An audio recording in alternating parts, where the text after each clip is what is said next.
Welcome to the fourth year of the Carmel Film Forum. My name is James Moriarty, and I am the creator and host.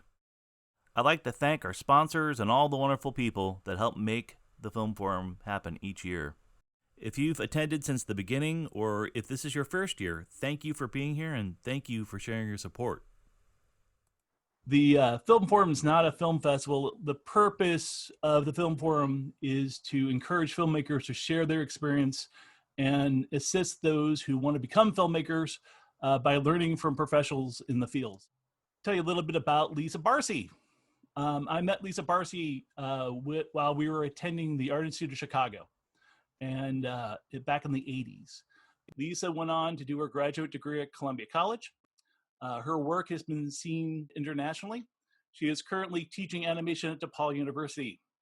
I believe seeing examples of visual artists' work is one of the best ways to understand what they do. So we've edited together a short highlight reel of Lisa's work for you to view.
So I will just give you a quick rundown of what I'm going to cover today, and then what I would really encourage is for everybody to just kind of play along if you've got the materials.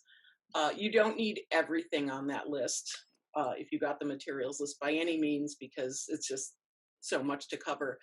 But I guess the main takeaways for the next 2 hours are really just some tricks you can do with various materials, and also ways that you can work with the camera and the stop motion app, which even though there's online tutorials about it, has some idiosyncrasies that you will discover as you're animating, just things that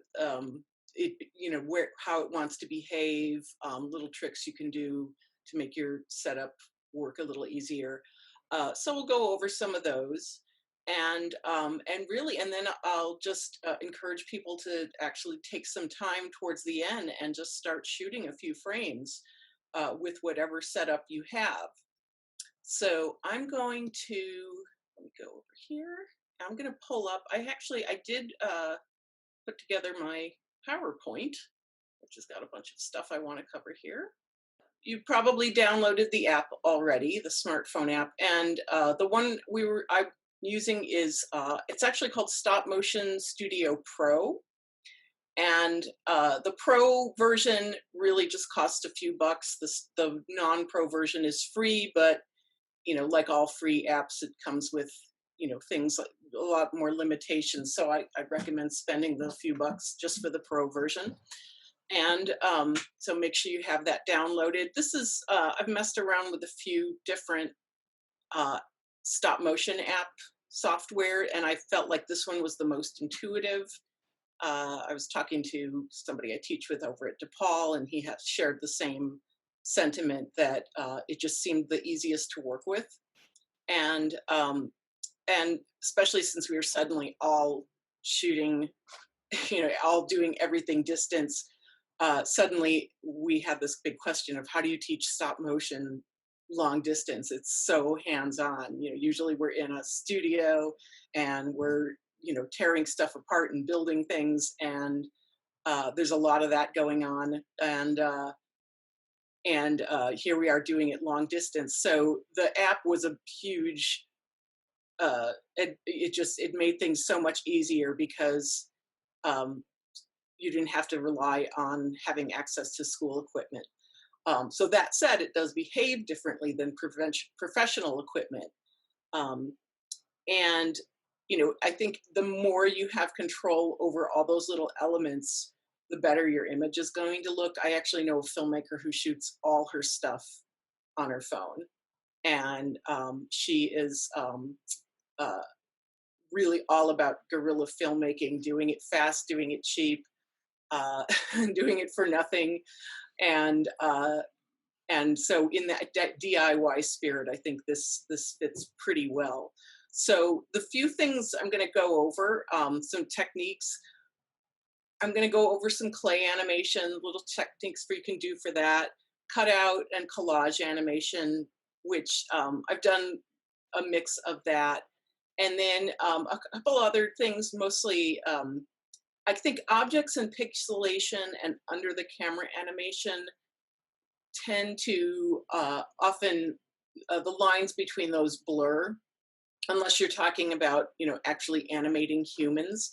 But it's where you start to realize, oh wait, the term stop motion is this huge umbrella term. It's not just puppets on the stage or armatures on the stage, because everything that is not a drawn animation or is not a CGI animation, anything manipulated under the camera, whether it's clay or paper, falls under that umbrella of stop motion. So so much of it is just getting the feel for movement. And so that's the other thing we'll talk about, is just some basic animation principles. In addition to, you could have all the cool imagery in the world and the cool apps, but if you don't know how to move it, it's not going to look all that great. I want to talk about the app and just setting up so that whatever you're using to shoot with, you are ready to go. And I actually have my phone right here on my camera stand. It's a little hard to see. With a nice little clamp right here because this is too loose. And really you could clamp it to anything like that. But I want to talk just about setting it up, because before you start making things, you want to know what scale you're making things at. You want to make sure it actually fits under the camera, and really just set up your frame so you know the size and you know what you can compose within that frame. And so even when if I'm doing, I usually tend to work pretty small so I know it's going to fit. But if you start working with larger objects, then you realize, oh, this lens on the app or on the camera works differently than the lens on my real camera.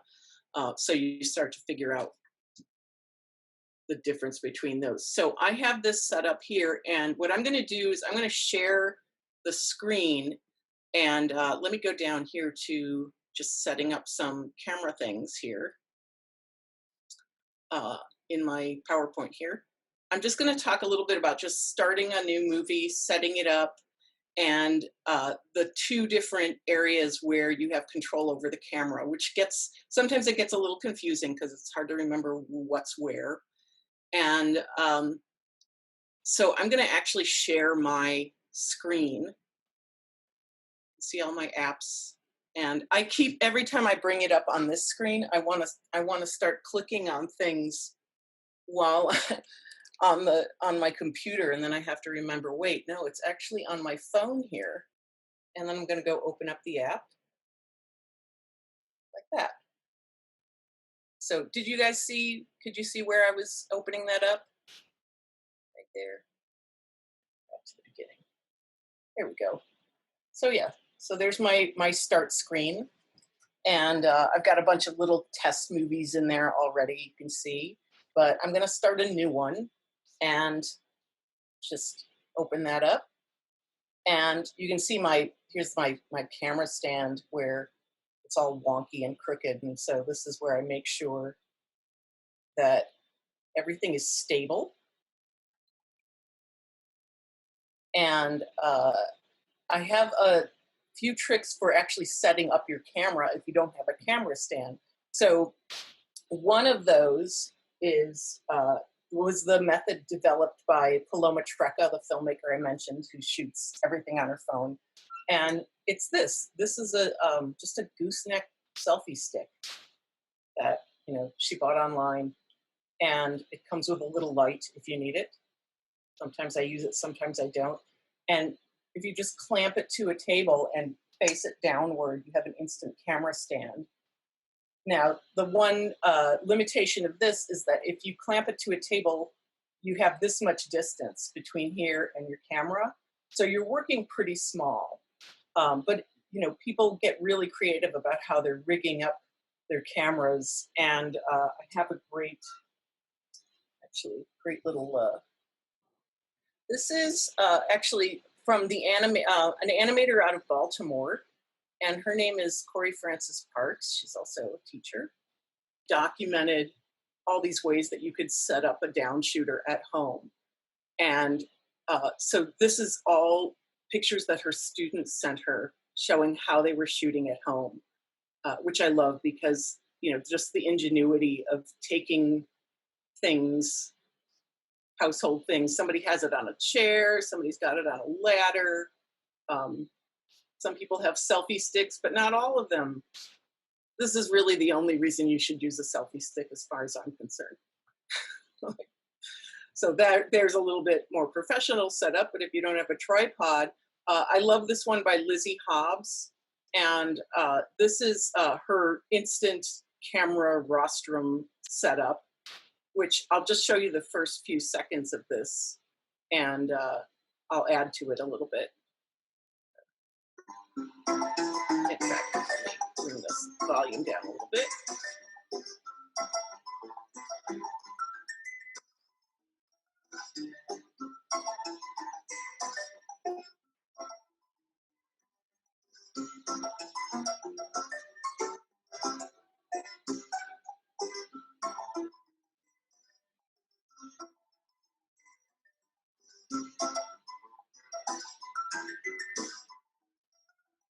Okay, so really I just wanted to show this setup. It's so simple, it's so ridiculously simple. It's just a cardboard box. One thing I will add to this though, this is probably the easiest way to do it, is I know she's just doing this for the sake of the animation. She's got 2 pieces of tape there and the phone is not secured down. So what I would recommend if you do go the cardboard box route, there's never enough tape.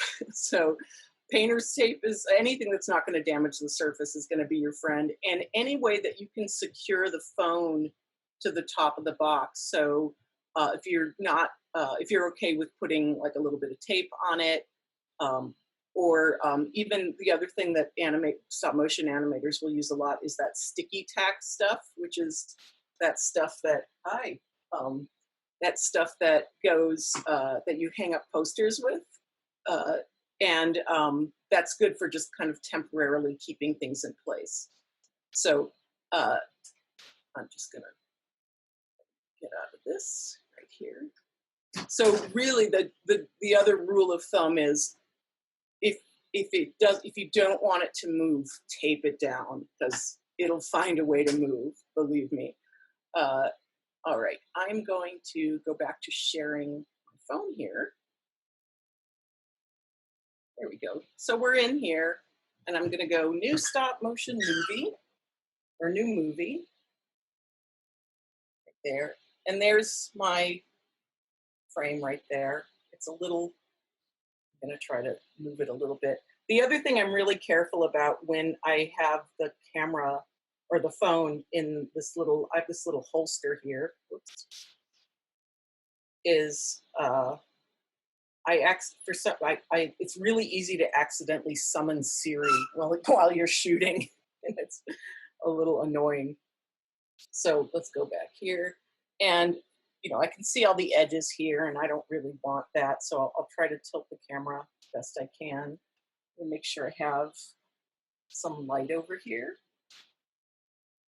just a little bit, and I'll probably readjust that. And then I'll go into my camera settings, my preliminary camera settings, which is this little gear down at the lower left-hand corner. I'm gonna go there first and choose my aspect ratio, which is the size of the rectangle that I wanna shoot in. And I'm just gonna keep it at the default because I shoot everything at 16:9 anyway. The other thing, and this is really important, is this little watch icon down here on this menu will tell you your frame rate. And for those of you really brand new to animation, your frame rate is how many frames are going by per second. And I recommend, if you're just starting out, to keep it at around 12. The thing about the frames per second is that the more frames you have, the more fluid the animation is going to be, but it also means that's much more work animating. So if I'm doing 12 incremental movements a second, that still looks pretty good. I shoot at 24 when I shoot, so you can always try doing it at 24 frames a second, but I recommend not going below 12. What happens when you go down to 10 or 8 is your animation will move much slower, but it won't be as fluid. It'll be a little chunky. And it's because those 8 frames are stretching out over that 24th of a second, or whatever the playback speed is, which is usually actually 30 frames a second for video. So 12 or 15 is fine. Let's just keep it at 12 for now. And then I'm not going to use any of these. I'm going to aspect ratio. We already did. These are, if you want to, add funky backgrounds and stuff later on, you can do these. But I'm just going to leave it plain for now. And same with these are all different effects and things. I shoot at HD like that. And then my playback settings, you can set it to loop, or you can just set it to playback once. You can set it to have a little 3-second pause at the end. I'm just going to leave it on loop there and say done. And so those are just my app settings, not necessarily my camera settings. So the next thing I want to do is I want to make this look pretty and not have all these ends in here. And one of the main things is also make sure I don't see like all my tape and things. So I'm going to go into the camera settings, and up here in this corner, you see the little camera icon where it says tap here to take some pictures. And I'm in my shooting space. Now I want to set up the camera. So down here at the bottom, you guys see this right here, this little menu down here is where you'll have things like your zoom. Ooh, you can see my fingers all full of clay. And I'm going to zoom in on them because if I zoom out, you can see everything there. But I'll just zoom in just enough to give myself a good frame to work with. That's pretty good size. And that's, by the way, that's this little icon second from the last over here. The other thing, I want to make sure I'm on camera. Really, really important when you go in, especially if you're doing this for the first time, it's going to want to default to autofocus. And you really have to make sure that your camera's on manual focus for this. The reason is you're putting your hands under the camera all the time. And what happens is you want it to stay focused on this flat plane. And as you put your hands in there, depending on how long it takes you to do a shot, it'll go out of focus because it wants to focus on your hands. So it confuses the camera. And I've seen people shoot animation where it's going in and out of focus and you can tell, oh, you didn't have it set on manual. So real important, make sure you have that. White balance is going to prevent some strobing. So if you want to set white balance, you can just put a white card underneath it. I tend to not do it sometimes and just live with the strobe. But over here I have my focus, which is also really important. And that's where I want to take something that I'm going to use, something that one of the materials I'm going to use, I want to put it under the camera, and I try to pick something with enough detail on it that I can tell this is a little puppet limb right here made out of, and so then I can just scroll that. You can see. I just want to find a good spot for it, right about there.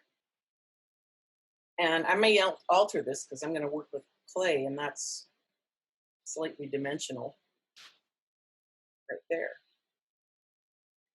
And over here, my ISO, which is also sometimes known as your ASA.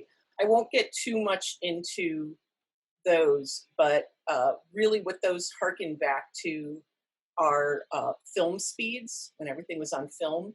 Now it relates more to the sensor in your camera, but it's a setting that will brighten or darken a photo. And as you increase the number, your photos grow progressively brighter. So it can help you capture images in brighter environments. And I think I had this, I think I may have had this set to about 400 earlier, which is pretty bright. I may turn that down. The other is my shutter speed right here. And very similar, except it's the aperture on the camera. So if I'm bringing my number up here, I'm at like maybe 1/100th. It's getting a little darker, and down it's getting a little lighter. So, and I'll adjust that once I put things under the camera. That's back to the zoom right there. Let me know if I'm whipping through this way too fast.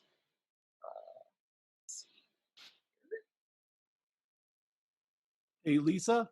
Yes. Let me interject that everybody should have received a curriculum, and that curriculum has all these settings outlined specifically and elaborated on a little bit. So if you're going a little bit too fast, they can always review it in their curriculum. Yes, that is true. And also, yeah, if you didn't get it, I think Sarah put it in the document in the comments section or in the chat window, so you can download it now if you want to. And I might have more stuff to add there too. So I've got my camera set up. I know what frame size I'm working with. That'll tell me how I need to build things. And I'm just going to go ahead and grab some of the clay I was working with. It's a little bit like a cooking show in that I have everything kind of made ahead of time. Little guy here, little things. And I like this brand.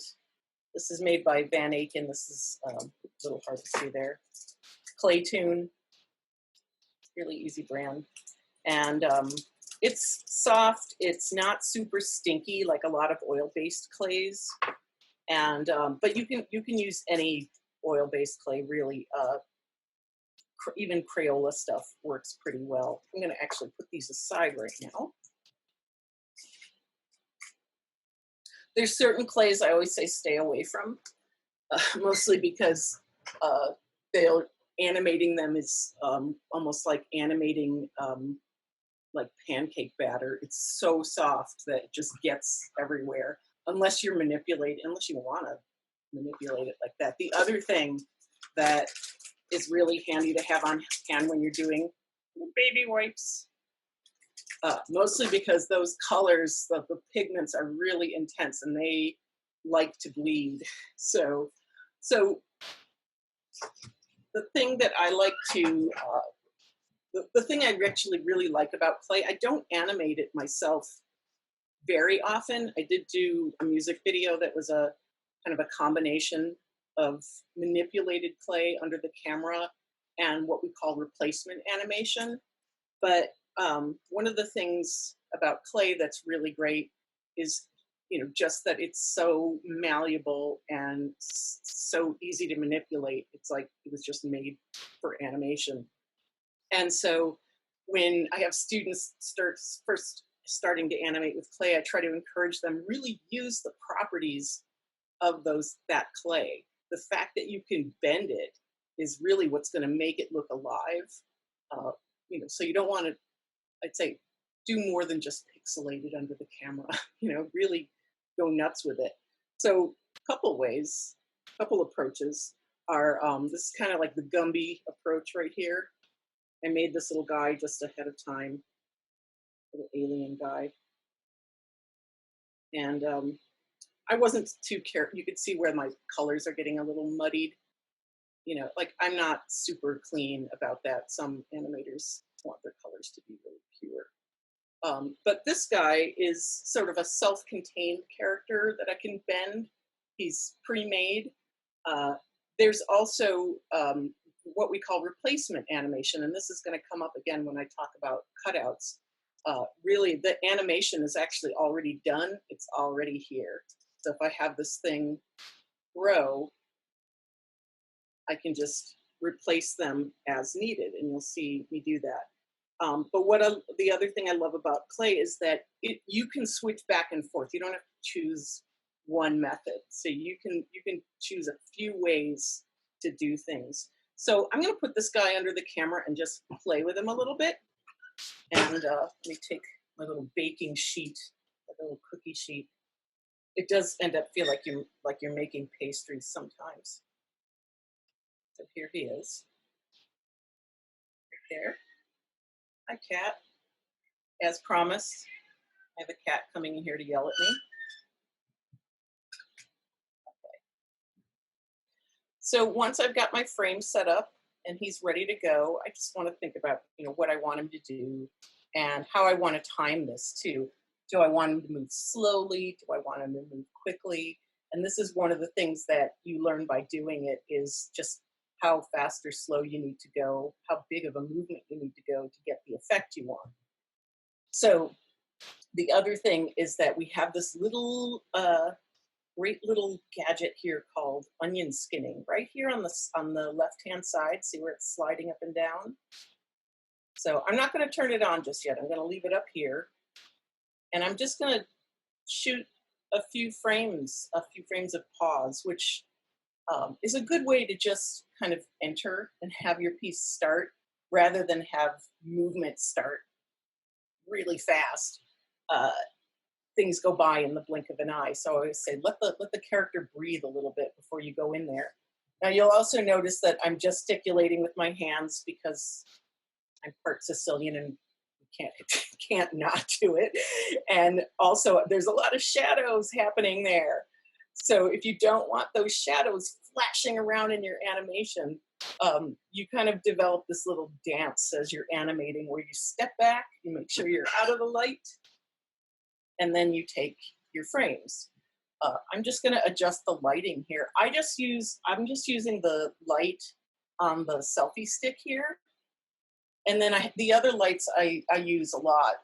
I actually use these for my films all the time. These are just like the cheap little $6 clamp lamps from the hardware store. I actually, even though at DePaul we have some pretty nice professional lighting equipment, I tend to not use it in my own work just because it's a bit overkill. And I think I'm going to bring the exposure down on this just a little bit because that eye looks a little blown out.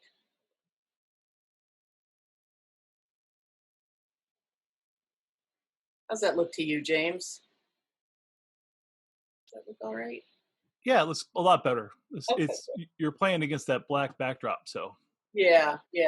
your exposure will change depending upon what your backdrop is, of Yeah, course. depending on what you're Yeah. using. I have this. And I like kind of. that looks a lot better. Okay. So once I'm ready, I'm just going to shoot some frames, and you can tap the red button to add some pictures. Here's the other trick, which I can't do because my phone is hooked up to my laptop right now.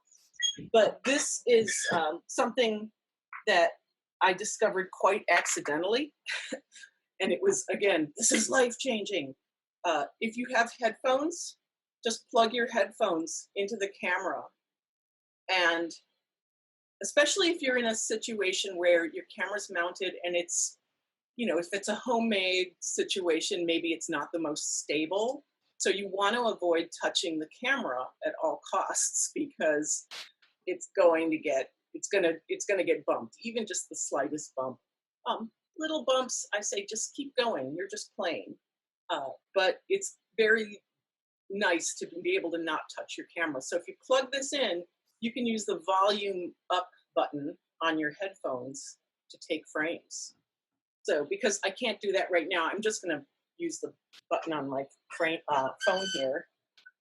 And this is where I have to be careful about my shadow because my hand is going in here. So the other advantage of having that headphone jack is you can put it somewhere where you're out of the light and you don't have to worry about a lot of strobing. So I might get a lot of strobing. But let me try to adjust these just a little bit. See if I can. Let's see, where's the best place to come in? Probably from this side. So you want to be aware of your shadows. And I'm just going to take maybe about 12 frames, which is a second. It feels, sometimes when you're doing pauses in animation, students often feel like they're cheating. It's like, he's not doing anything. There, I did 15. Realize when people are acting, they're not flapping around all the time. So pauses are your friends right there. So now I'm going to put the onion skinning on and just slide it maybe about down there. So now what this does is it just gives me a little ghost of myself and a little preview of my next frame. So if I have this guy slowly pick up his leg, I'm going to try to keep him on this leg. Oops, see? And then that's the other thing. If you bump the puppet really badly, it's really easy to get it back to where it needs to be. I'm just going to have him slowly bend his leg.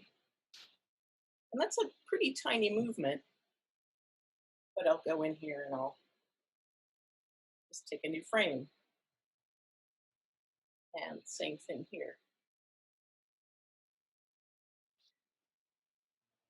Now, I think it's really great once you're starting out, just to kind of figure out what it can do for you. I always say at some point, it's really good practice to just not use the onion skinning and see what happens. Because that's where, in terms of learning how to animate, that's where it starts to become more like body memory. You start to feel it a little bit more. So he looks like he's moving very slowly, but this will actually be a little bit fast. So I started this at about frame 15 right here. So I'm just gonna have him stretch over, maybe bend his knee.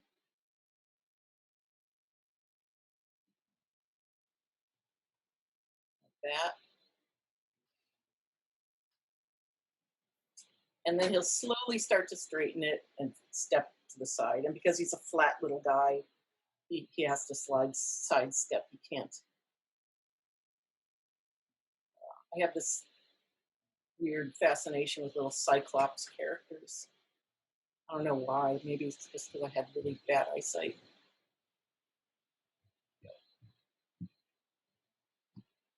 Like that. And let's have him maybe stretch that leg out a little bit there.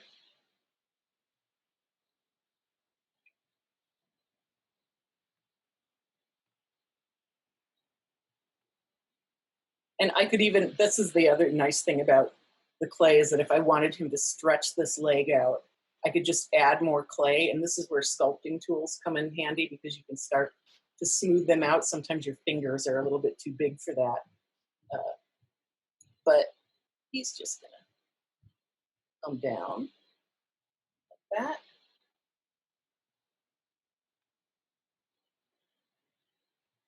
And I'm gonna make slightly bigger movements, which is going to make him come down faster. So the smaller your increments, the slower your character is going.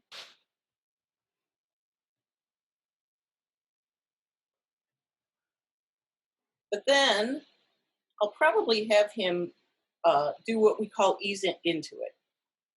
So he's made pretty big movements to get to this spot, right? I'm gonna slow him down a little bit as he settles in. It's gonna just kind of shimmy off to the side. So these are still pretty big because he's sliding his leg in.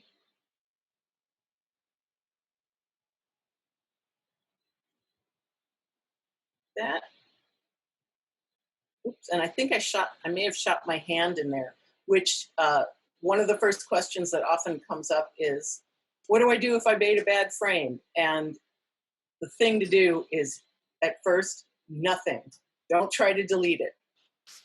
That's one of the things about this app that they don't tell you.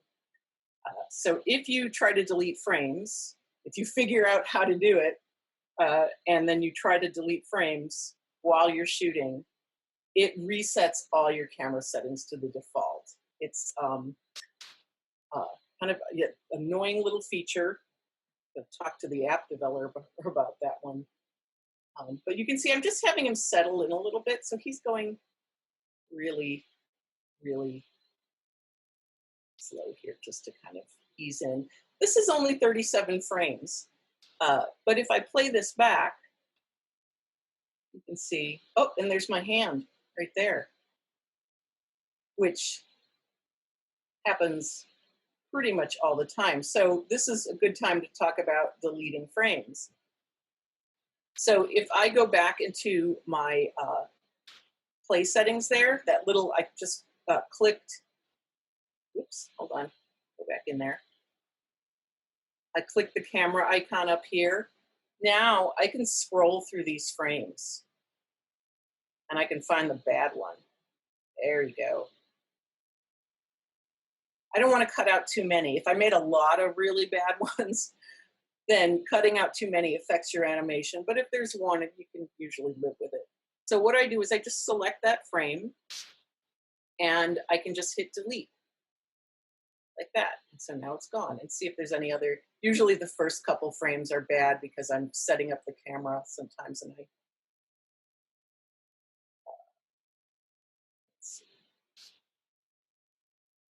and I always bump it, or I always shoot like a few frames accidentally. So let's see how that works now. Here we go, like that.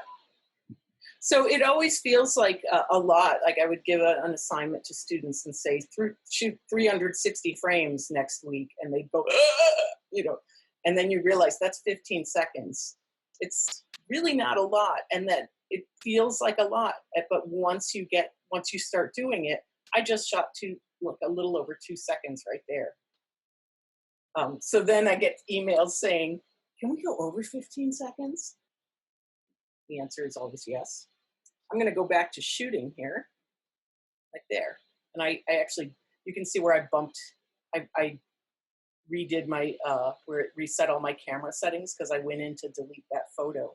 So maybe what I'll do is I'll just cut to a different shot here and go back make a little new movie just so I can show you those replacements.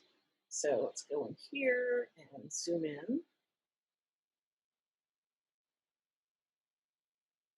This is where I could move his eye to. Maybe down here a little bit.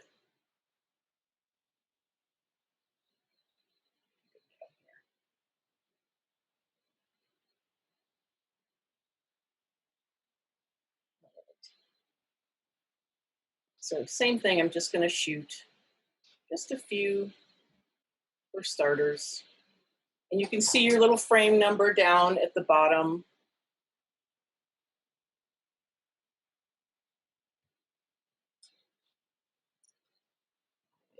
Does that look in focus? It's getting a little fuzzy to me. It looks in focus on my end.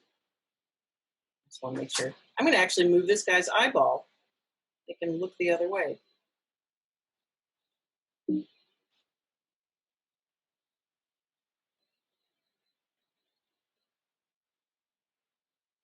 And then I could put in a little pause there.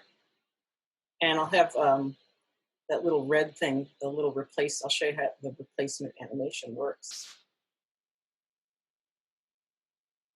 So you could do a lot, like this is where if I was going to do a blink, rather than do it under the camera right now, I would do replacements where I just make eyes in various stages of being closed so I could animate a blink. So there it goes. That. I want to check that focus. No, that looks fine. It's the onion skinning that's putting me off a little bit. Sometimes it makes your focus look off. So now that I've got that going, let's go get the little replacements. And let's shoot just a little pause to give him a breather. And now I can have this little thing grow out of his head. I could start smaller. It's going to be pretty fast though. And this is where having the baby wipes is really helpful because the clay starts sticking to your fingers, and then you pick up replacements and they start sticking to your fingers. And it's also nice to have tools. You can see this is a pretty big move right here. It's going to grow pretty fast.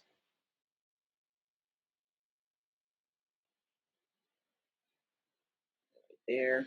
I'll just go through these. He's like a little gnome. This guy there.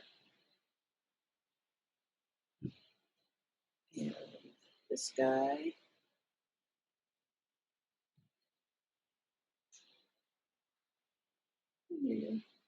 I am trying to line up the bottom a little bit, just so they stay. So the one thing about replacements is that it is, you sometimes have to make a lot of them to get really slow, smooth motion. And that's where maybe doing it under the camera, like actually just adding clay as you go along might be more advantageous. But if you've got something where you want it to go pretty fast and it's changing shape drastically, these will be your friend. Let's see, I don't want to get too far out of the camera here, please. It's getting pretty big. Here, this one. So I'm going to stop at that one. I'm going to have one more. But now I can, because I left this clay fairly unbaked, I can go in and I can have this move more like a little tentacle. You might do like a little.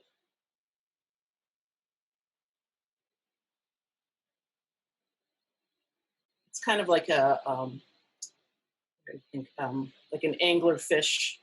He's got a lure on the top of his head.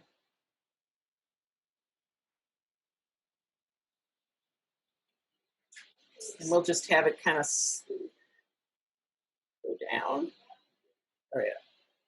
And again, I'm making fairly big movements, but I'll just kind of settle into that as it gets down there, mostly because I want to animate some other stuff for you. So I don't want to take too long with this guy. There. And all right, so now let's slow down a little bit, which means let's make movements that are slightly smaller, maybe about half the size what they were before. And on that one, I'll go.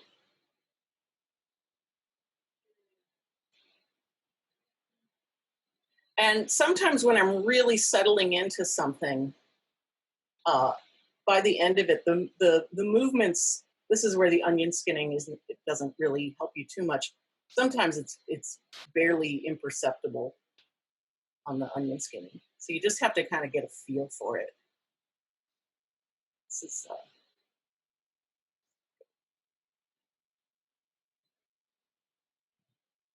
so let's take a look at that. Woo! So you can see where right there. And there we go. That's my little clay guy. I'm going to go back here, see if there's any frames I want to delete. Not really. Go back. I realized it didn't play back the whole thing, so. There we are. Now, because I'm used to animating on ones, now I am at the point where I think everything's too slow. Oh, that could have gone a little faster. So that's just some basic shooting with the camera. And how are we doing on time here, James? I can't see the clock. Oh, okay. It's 2 o'clock my time, so we've got an hour.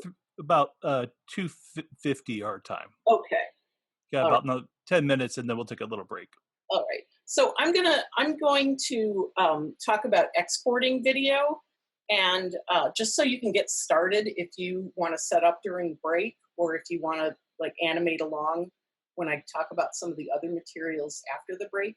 So exporting, pretty simple. Go back to your home movie, right there, your home base. And up here in the upper right-hand corner, select, and you can just hit, you can select however many you want to export. So I'm going to export both of those. I tend to edit everything together later on. So unless you're one of those people that's really good at doing everything in one shot, I always break it up into a bunch of different shots. And you can use pretty simple software to cut it together, just like consumer-based software like iMovie, things like that. So once I've got those selected, I'm going to go up here. Oh, actually, maybe it doesn't want to do 2 at a time. Here, let me take. Oh, there it goes. Mine only does want to do 1 at a time. So I'm going to do this one first. And then over here, there's this little second button from the left. It'll say Export Movie. I tend to export it to a little MP4, just because I can do more with it. If you get a flip book or a GIF, when you download it, it'll turn it into a PDF. And you want to be able to watch the animation. So I'll hit Export. And then this is where you can see all my contacts. I just email it to myself. Go in there and say, hi, Lisa Barcy at Hotmail. And then subject, stop, mo.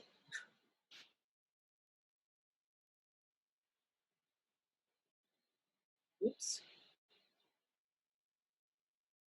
There. And then just hit send.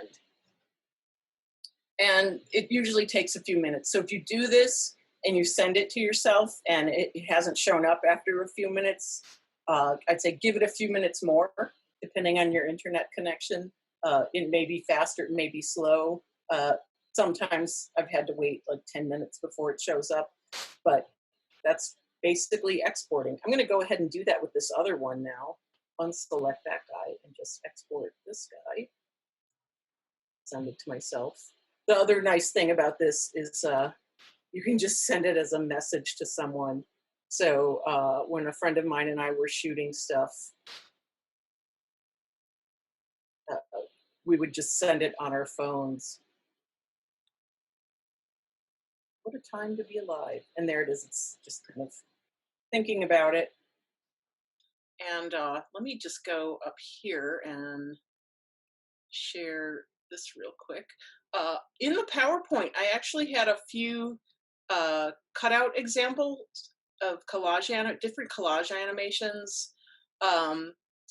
Really, I tried to pick a range of styles, but one thing I'll share with you is that one of them is somebody made a channel devoted just to paper cutout animation, and I found out when they stuck my film on it.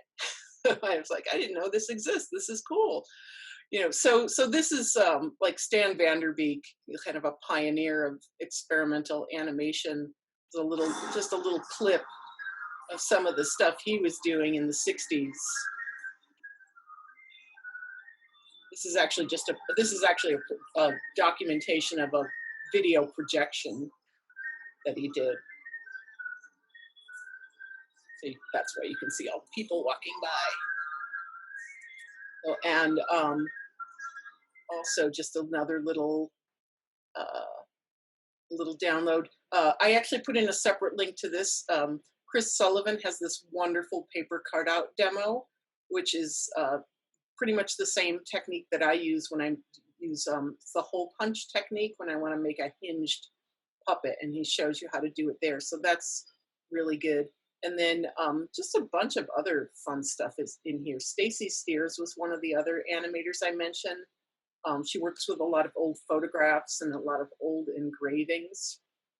And her work is really poetic, really quite beautiful. And, I think one of the things about cutout animation, when you say it to most people, what's the first thing that comes to mind? And most people answer South Park. And, if you're a South Park fan, that's great. But it's also, like South Park is intentionally crappy looking, because that's where the comedy is. So the thing I like to say about cutouts is that it can be whatever you want it to be. You can make it as complicated or as simple as you want it to be.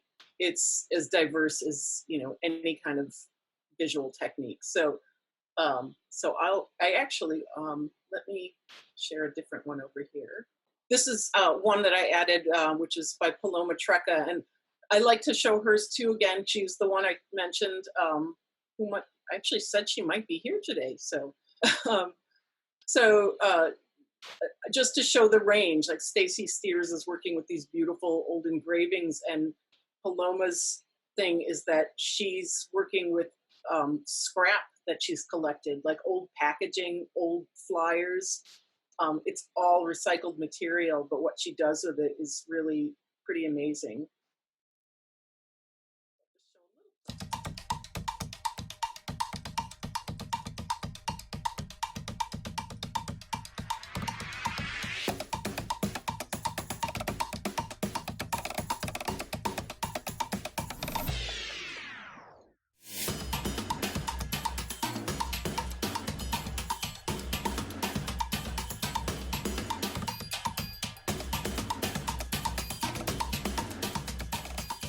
There, and she has a layer of glass in her shooting setup. So she's shooting with a gooseneck selfie stick and a cell phone, and she has just a little glass pane that she's propped up on maybe some bottles, so she can have that background and she can have these other things dancing on top of it. So it gives it this feeling of depth that's really nice.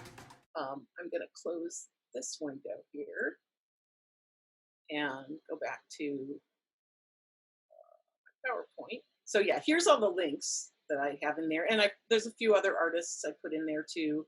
And a classic, Lottie Renegar, who made one of the oldest surviving feature films, and it was all done in cutouts.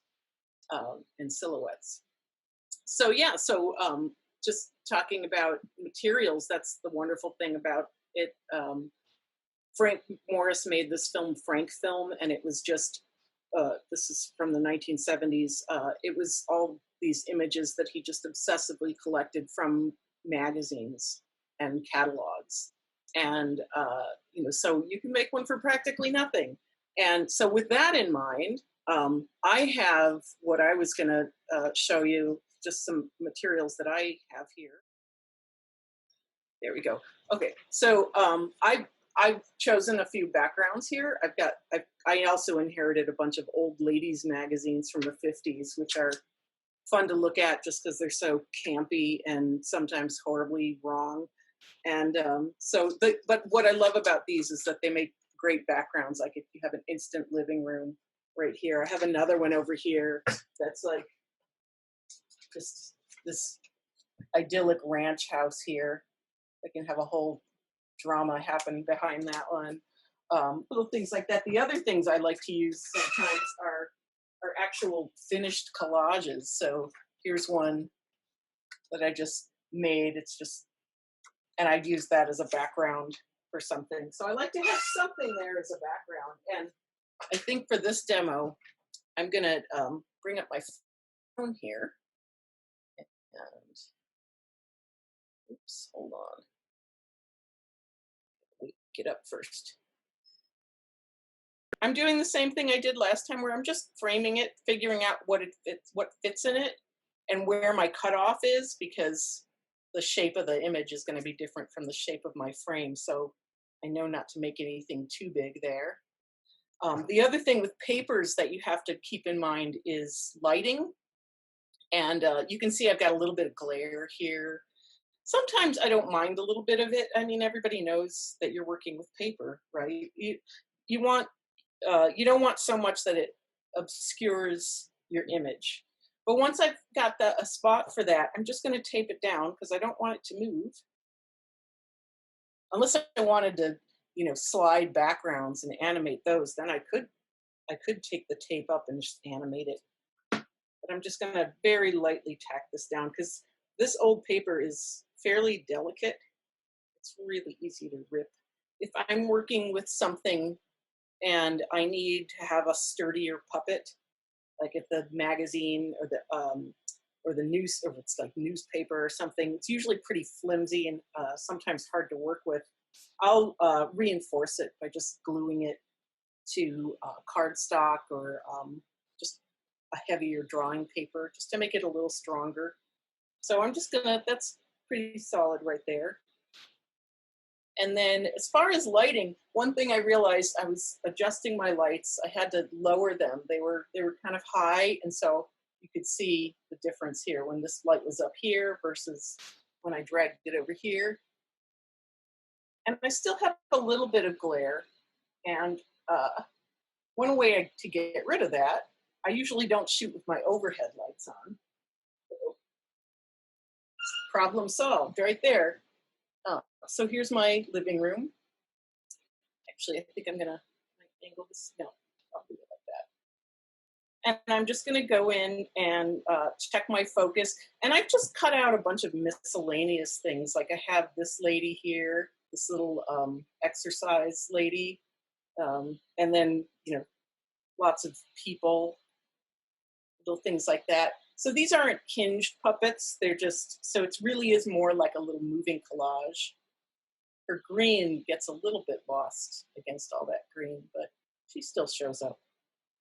And then I like to add things from different sources too, just for contrast. So I've got like hands and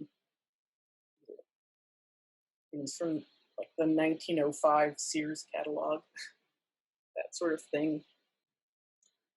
So this is more, I guess, more like the Terry Gilliam School of Animation, which honestly, Terry Gilliam got it from Stan Vanderbeek. So maybe I'll just start with this, adjust the camera a little bit.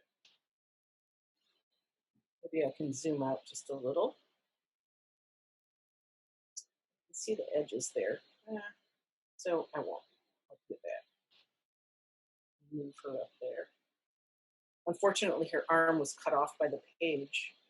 So now, if I wanted her to be perfectly still, this is where having things that have fairly low tack, meaning they're not super sticky, come in handy. So sometimes you can use those little glue dots.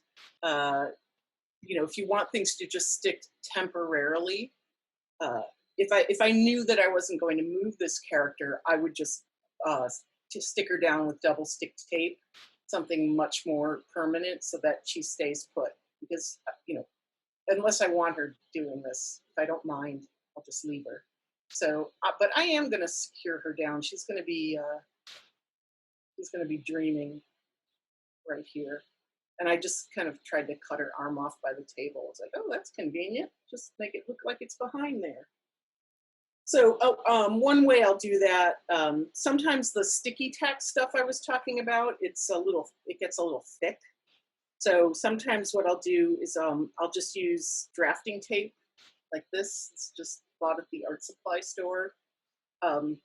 If I find it's a little too sticky, I'll actually just purposefully gum it up with my fingers, and then I'll just get under there.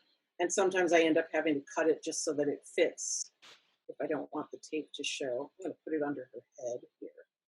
Just a couple of light pieces. Get her down there. I don't want to add too much because if I ever do want to move her,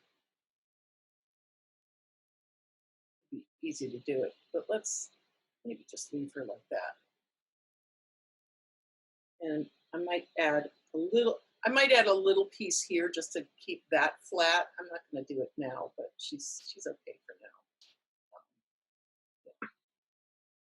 But same thing like last time. If I've got my lighting set up and I've done all my camera settings like I did last time, I'm just going to start with a quick pause. And one of the nice things I like about doing the collage animation, whether if you're working with representational images as opposed to abstract images like figures and things like that, you know, it's really open to spontaneity, and I think clay is too, actually. So you know, you don't, it's not the kind of film where you storyboard it and you actually know what's going to happen. A lot of it is really based on just playing under the camera, and that's why I always say just get under there and play and try not to think too hard about it at first. What starts to happen as you animate certain images is that certain things start to stick, certain narratives develop, and you start to go with a theme and realize, oh, something's happening here, then I'm going to keep going with it. So I didn't expect to use this lady at all. She's actually something I cut out from a really old collage, and then I didn't use her. And then she just happened to fit in these backgrounds so perfectly. And I just thought there's like a whole story going on in here, especially when you start adding in other elements. So I'm just going to shoot a few frames of still here.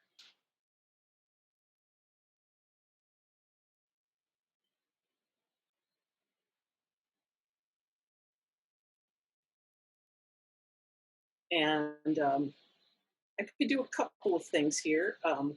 I have another set of replacements. This one I mentioned with clocks, like this over here.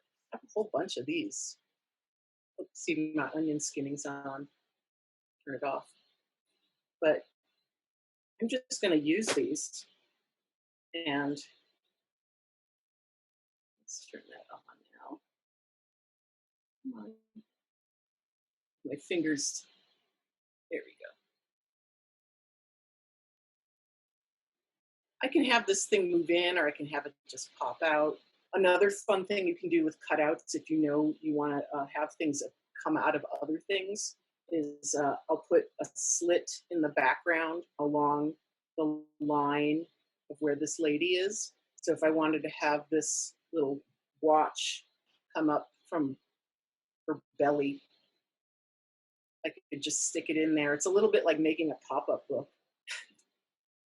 So I'll just have this, let's see, I just shot about 16 frames of that. I'm just gonna have this thing drop in really quickly.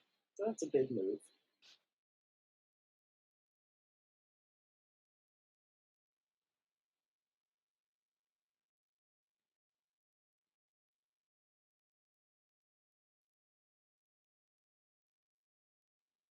And maybe just a little slowing down right there.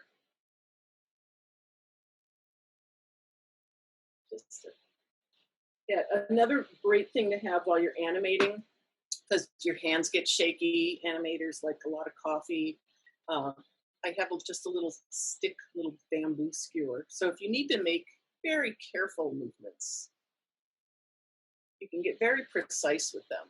It's, especially if you're working with really tiny objects, it's useful. And if you're working under hot lights, it's also useful because, again, things like to stick to your fingers. So I just had that kind of bounce in there. But see how it slowed down a little bit as it went in there? So now I'm going to use the replacements here and just take out one and stick in the other. I just cut out every stopwatch I could find in the Sears catalog.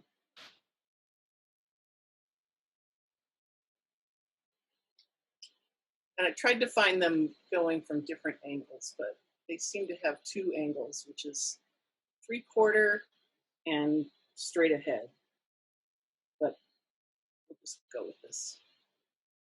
I'm also having it rotate a little bit as it animates. And then this is one of those things that seems like it wouldn't work, but it does. Look at this one compared to the last one.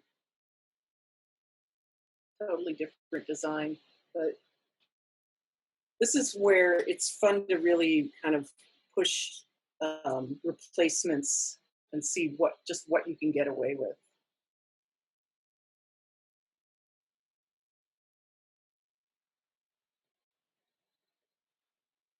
That's a very different one. Sometimes I'll try to line them up in a way where a sequence makes sense, like by size. But other times I'll just leave it like that. So if I were to play that back,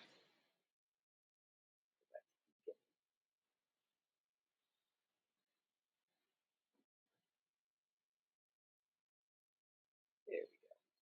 It wants to just play part of it. So.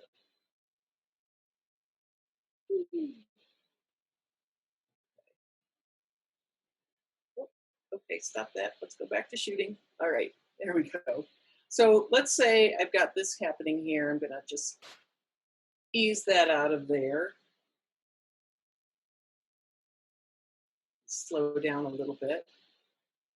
And then speed it up. And then I can have other things happen, like I can have this guy start to come in. I need to move my Zoom window just so I can see what I'm doing a little better. Let's see, where is he? Hi. This guy just looks so judgy. Look at him. So as that's going out, he's coming in.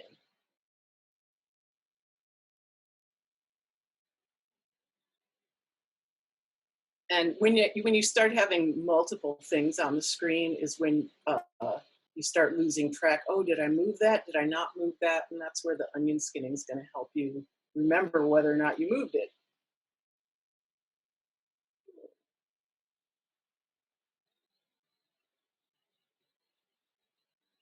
It's a little big, but maybe I'll have him come in fast. There.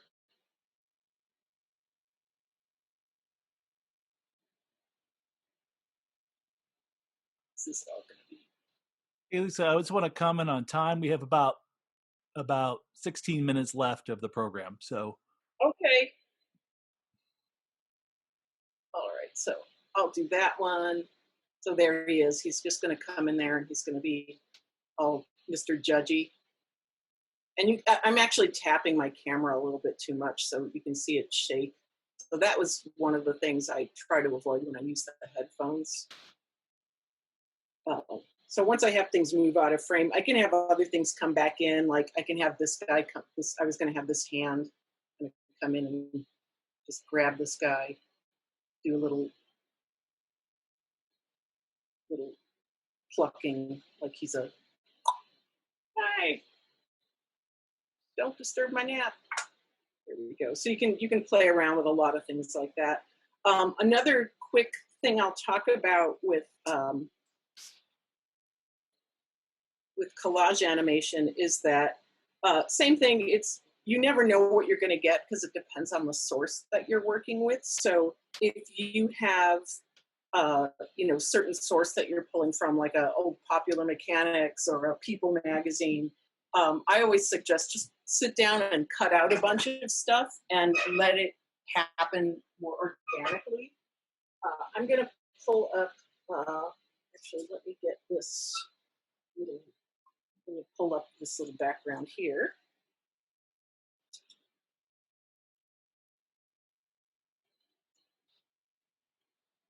The other thing is, let's see, I did have some different, more abstract replacements, but I don't want to go over time. So I think I'm gonna, but they're pretty much the same principle as the stopwatch and the little red clay thing of just kind of moving things in and out.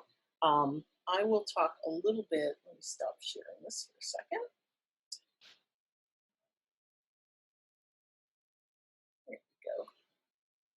So there's somebody asked about objects, and absolutely, yeah, this is a still from a Czech animator, Jan Svankmajer, who animates a lot of objects and real. So when you see this pot lid or this cabbage and lemon, it's actually a cabbage. So he's working pretty large in this case. But you can work with small objects. That's why I think a lot of people like to start with Legos or action figures. The other thing is that I said objects any kind. Multiples of items have some more animation potential because, again, you can use them as replacements, or anything with moving parts, kitchen implements, things like that.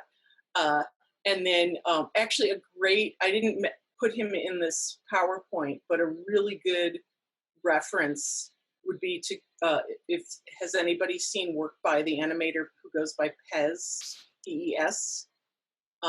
If you look him up on YouTube, just look up Pez animation. He works with objects all the time and in really, really inventive ways. So how to show emotion in just the simplest inanimate object. This is where practicing your timing becomes really important, because you're really observing how characters move, depending on what mood they are in. One common exercise that a lot of beginning animators get is it's the old flour sack animation. You have this amorphous blob, just a sack of flour, and you're supposed to animate it and make it emote somehow. So people have this thing that has no face, no limbs, and it's all about timing. So for instance, somebody once animated it having a temper tantrum, and it just threw itself on the ground and started, flapping its arms and legs. It's like the little corners right there. So it was like, how do you time that out? And it was, well, first I'm going to lean back because I'm going to throw myself on the ground. This is where we get into things like anticipation, and maybe just slow down a little bit into that. And then the slamming on the ground is going to go fast. So you're going to have much bigger increments there. And then you're switching to the arms and the legs alternating. And it's going pretty quickly in that sense. But then maybe you want to have it slow down and have it stop and just kind of throw its head down.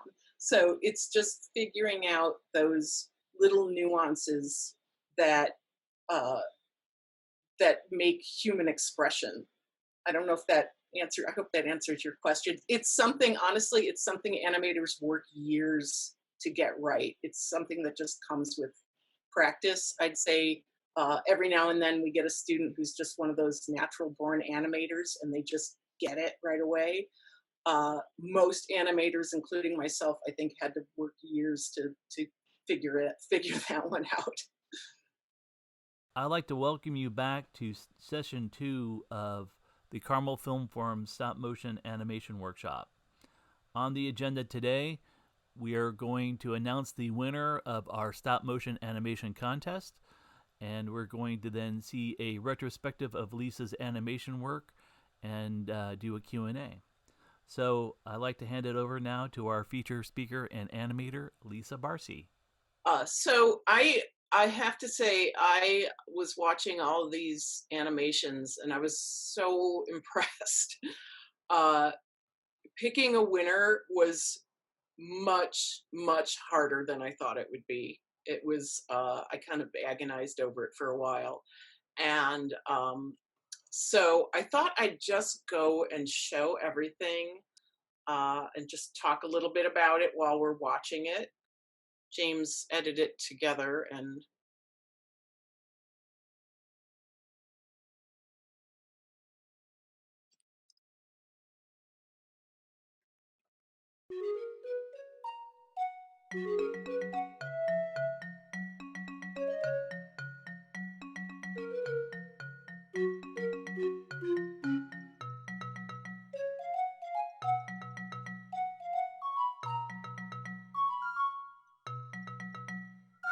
I just love the use of materials on this one. And that great cell splitting. Like, what a great idea. It's just a really fun use of materials.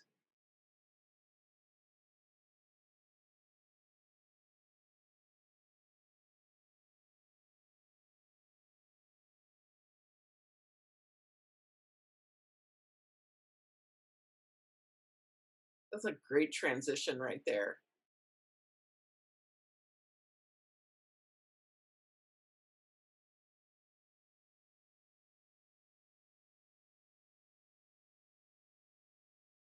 And again, just the mix of things like the animated charcoal and the character. Oh my God, it's getting violent. This is just, I love the insanity of this.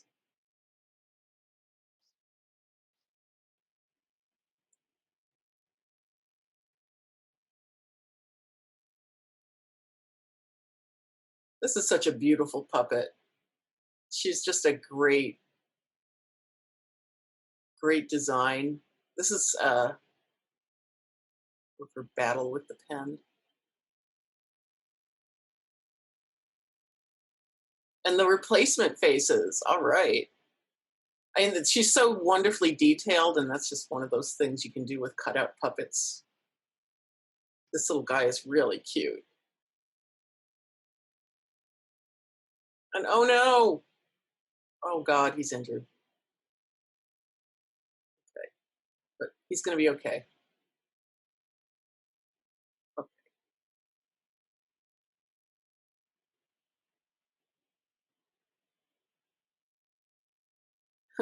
He's so cute. Oh, and he's all better now. Okay, and his little walk is so cute.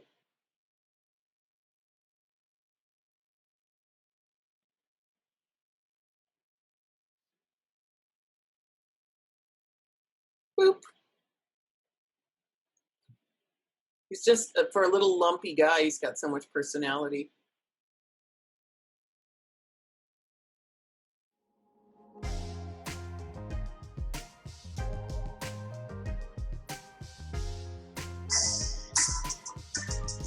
Okay, this one was just adorable, and I've played with all of these toys.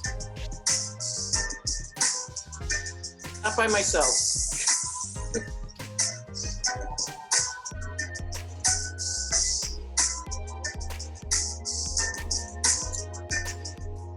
Oh, someone's going on a business trip.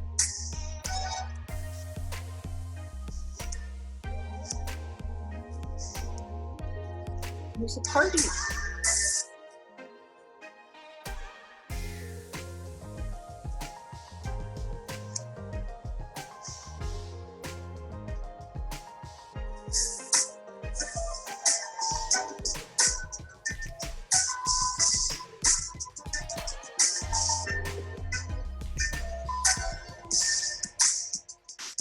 Here come the kids home from school. I want to live in this little house. It's so cute.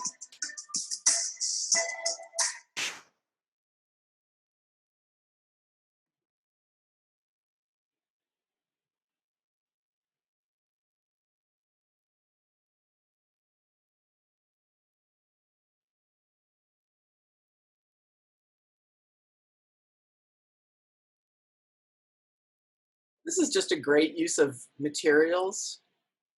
I love the little bounce, the little replacement bouncing. It just shows you how much you can do so much with so little. It's really nice timing too.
Minecraft Day.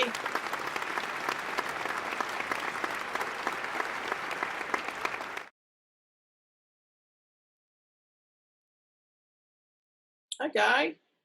What's he doing? Was he going to build something?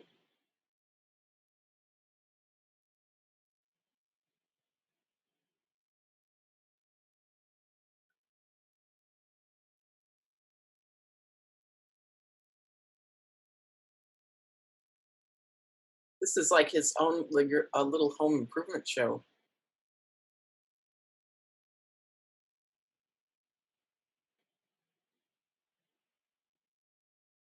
Oh.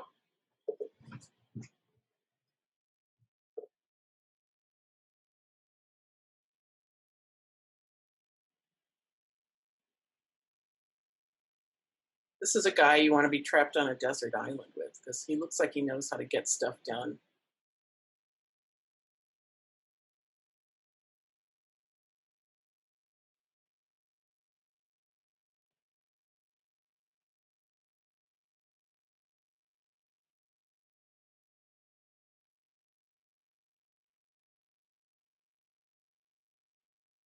Uh-oh, no, zombies, run. Run away.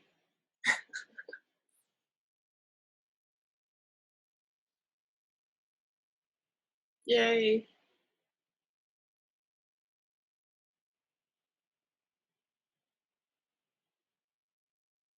love the use of shadows. The little hand coming in is such a nice touch. And just the switching back and forth.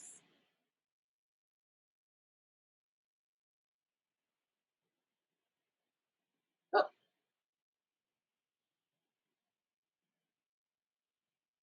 Love this little dialogue between the two characters. Oh no.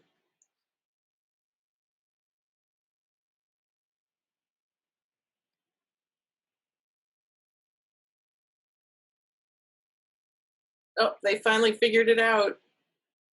That last shot is so great.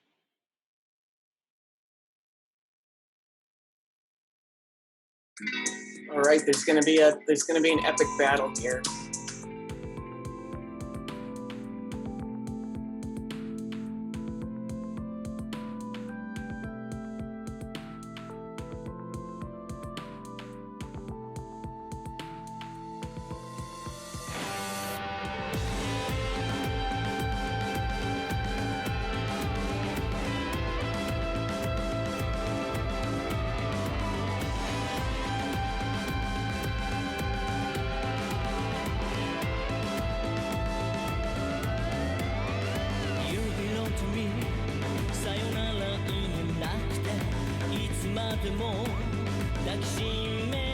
Yeah, oh, the soundtrack is great.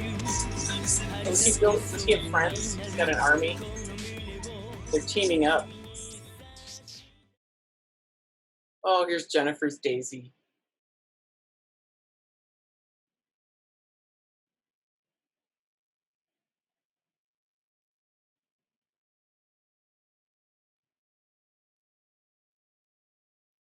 Ooh, I love the Daisy at the end. Zzz. She's so cute. Uh-oh.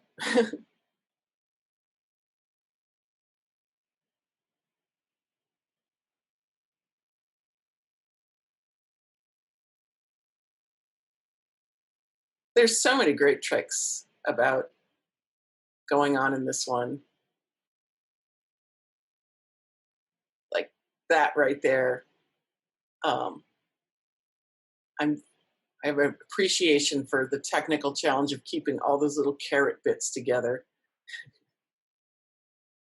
That is a really nice knife. You look like a pro. And also, I want to eat now. Oh, look at that.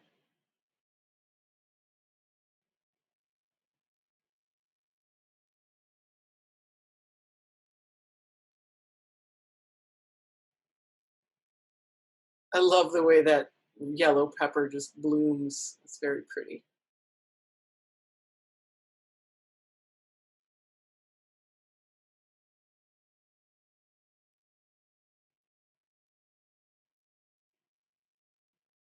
You're making it look easy. I'm a terrible cook.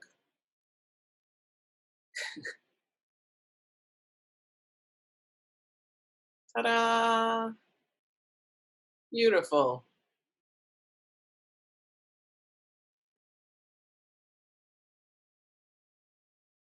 I love how insane this one is. There's just so much going on here. And just the found materials. It's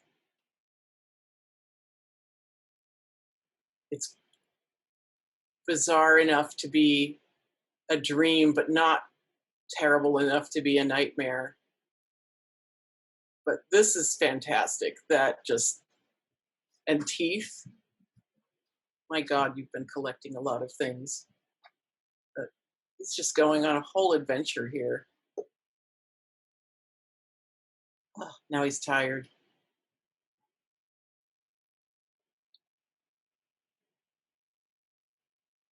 Well, time to go home. I love those little legs there. This is just wonderfully demented.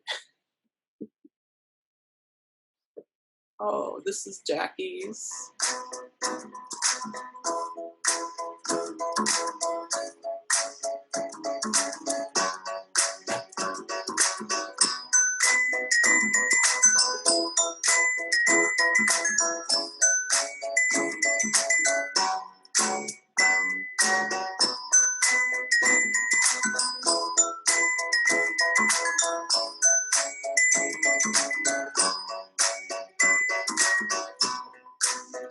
love this. I love the contrast of the materials, the textures,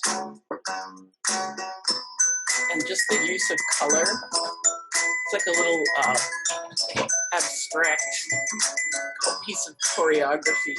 So lovely.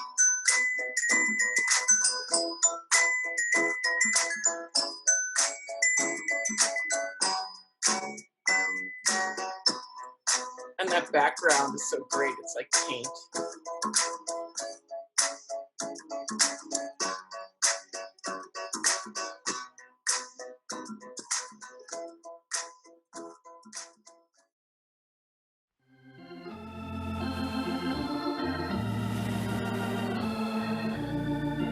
This is a lovely little, oh, here we go. What could possibly go wrong?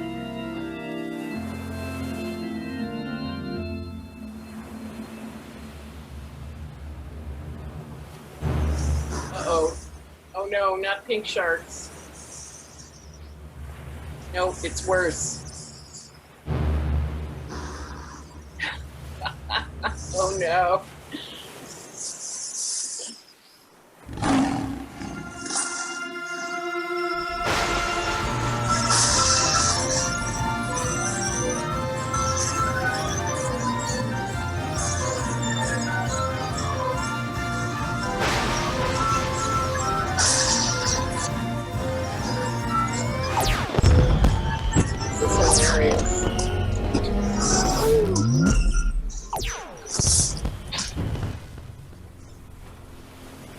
Excellent explosion.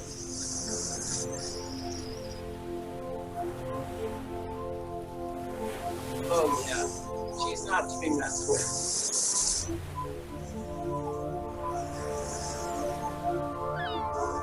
They're like, yeah, we've done this before.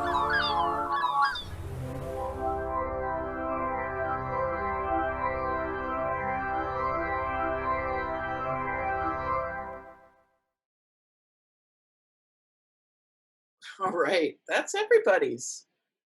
So, okay, so I guess I'm going to talk about the winner, and hopefully I can get you to talk a little bit about your piece. So I just want to reiterate how hard this was, especially since I could only pick one. And I looked at a lot of things, and what I chose as the winner was the piece by Olivia Witta with the hands. And I think because there was just something so insane and inventive about the premise of this hand, it just felt like you created this whole little demented world. I love the way your mind works, Olivia. Yeah, hi.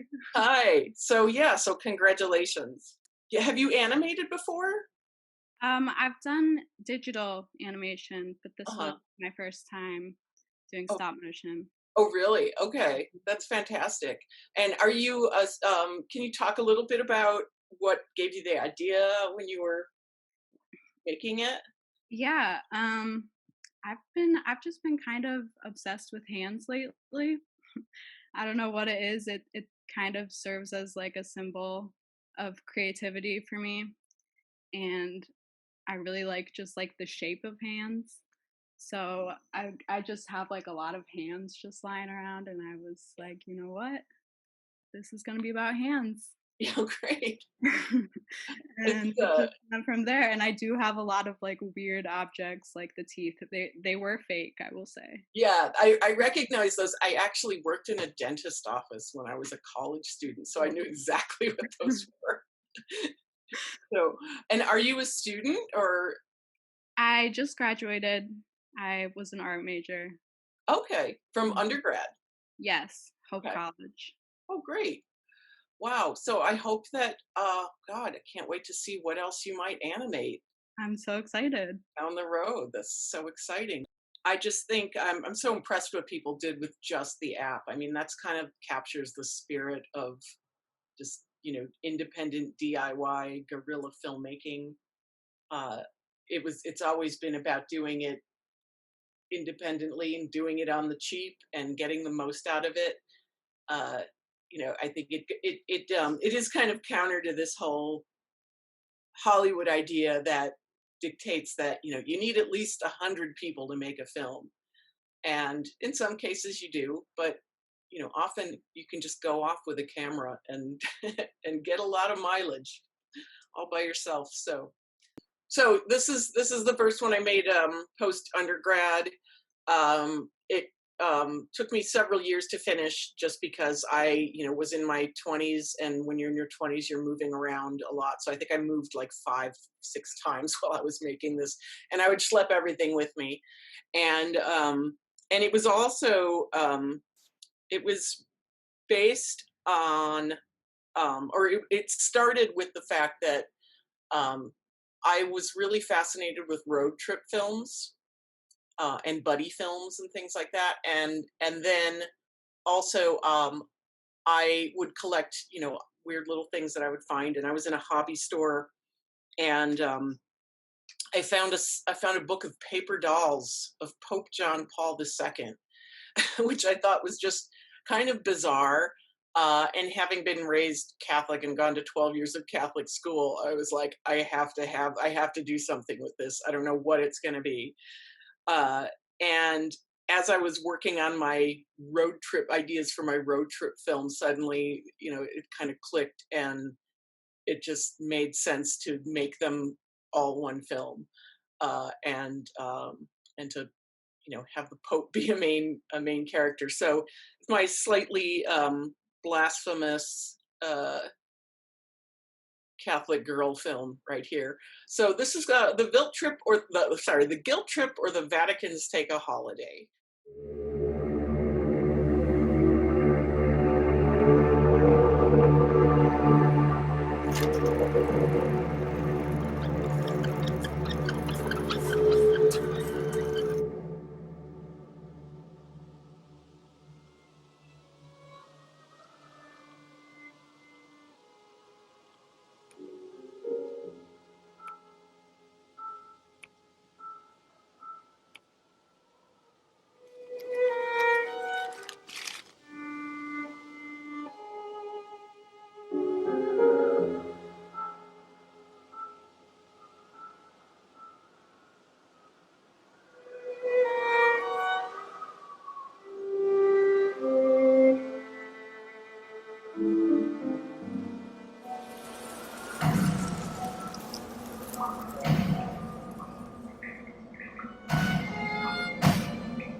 La pendule fait tic-tac, tic-tac. Les oiseaux du lac, tic-tac, tic-tac. Bleu, bleu, bleu, font tous les dindons. Et la jolie cloche ding-dindon. Mais boum, quand notre cœur fait boum, tout avec lui dit boum. Et c'est l'amour qui s'éveille.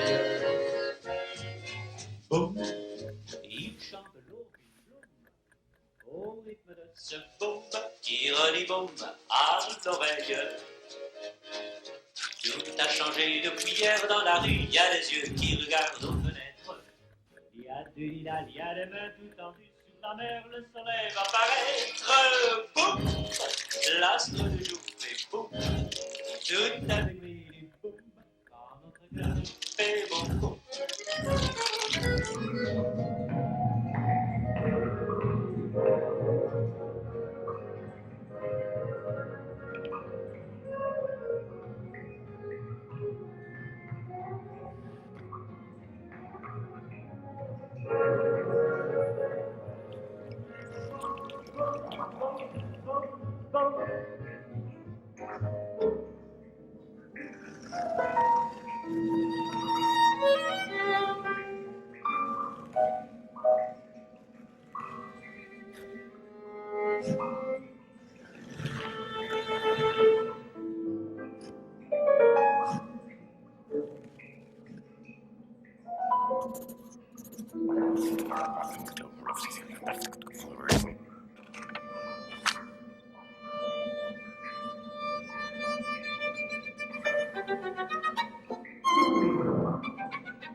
La pendule fait tic-tac, tic-tac. Les oiseaux du lac, tic-tac, tic-tac. Glou, glou, glou, font tous les dindons. Et la jolie cloche ding-dindon. Mais boum, l'astre du jour fait boum. Tout avec lui dit boum. Quand notre cœur fait boum, boum, boum. Je n'entends que boum, boum. Ça fait toujours boum, boum, boum, boum, boum.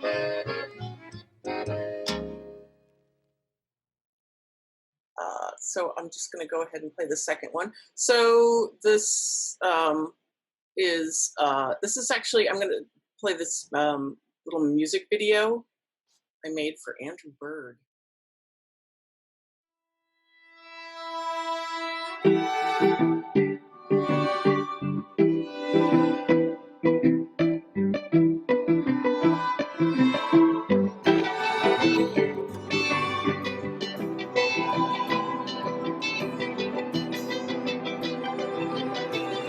See an enemy, the enemy see an enemy. Never be the enemy. While the vicious fish was caught unawares in a tender September roll. Oh, see an enemy, the enemy see an enemy. That'll be the enemy, that'll be the enemy. While the vicious fish was caught unawares in a tender September roll. Underneath the tender gills and I will become this animal.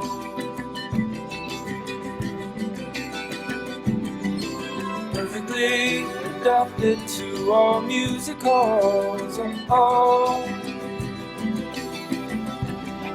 and I will become this animal.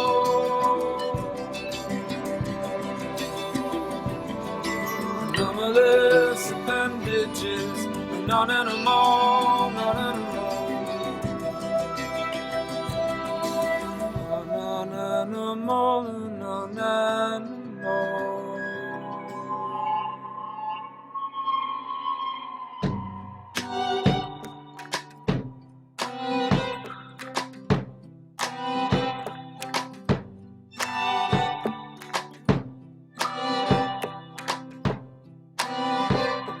Hold on just a second, don't tell me this one. You know I know this one. I know this song, I know this one. I love this song. Hold on just a second, don't tell me this one. You know I know this one. I know this song, I know this one. I love this song, I know this one.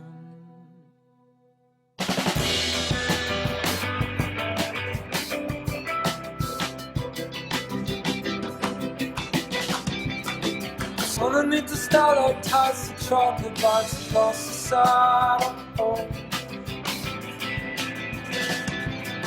seemingly innocuous, but cost the must cost too much. They talk too much, talk too much. See an enemy, the enemy. See an enemy, that'll be the enemy, that'll be the enemy. Oh, this is coming away from tender roll. Beneath the tender gills and I will become this animal.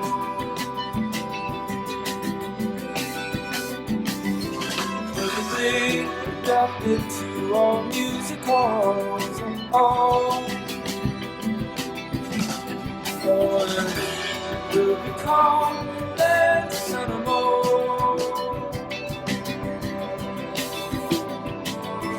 Anomalous appendages, not animal, not animal.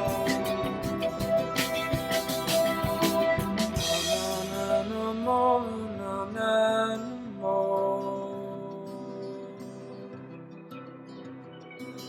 Non-animal, non-animal.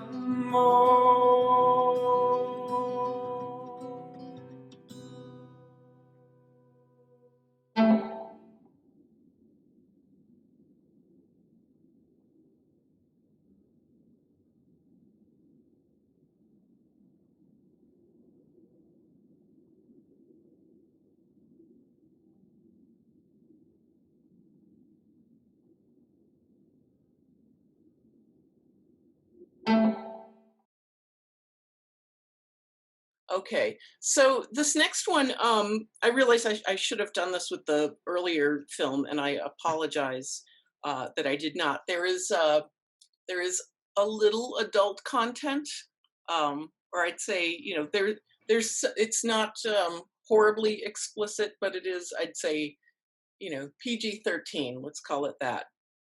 So, yeah. So just to give you a little bit of a warning, this is Mermaid, and this was actually my part of. It started out as my master's thesis, which was a very different piece when it started because it I was in an interdisciplinary arts program, and it started as a performance mixed with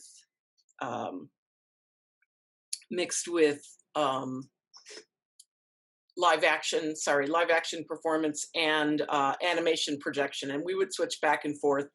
And at some point I was like, I don't want to keep performing this, although I did have a great costume for it, a great giant squid costume.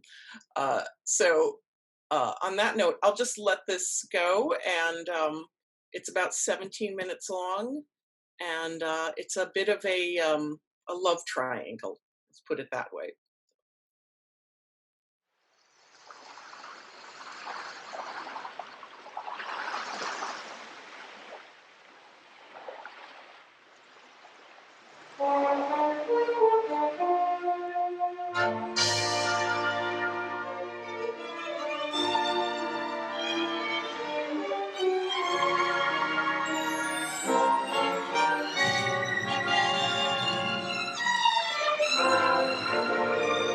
When it was warm enough, I liked to take my shoes off and run my feet over the bulbous seaweed that had washed ashore, squishing it between my toes.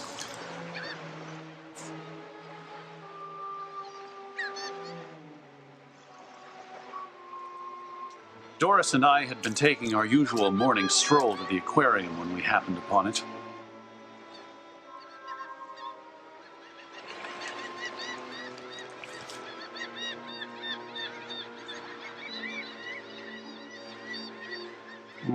Squid ink. Looks like a suicide, all right. They often leave notes behind. This one had impeccable penmanship. But why? Was Doris's usual response. I just stood there, remembering all those evenings down at the dock, trying to entice one. The abundance of information we had spent years gathering from decomposing specimens failed to compensate for the notoriety a live one would bring.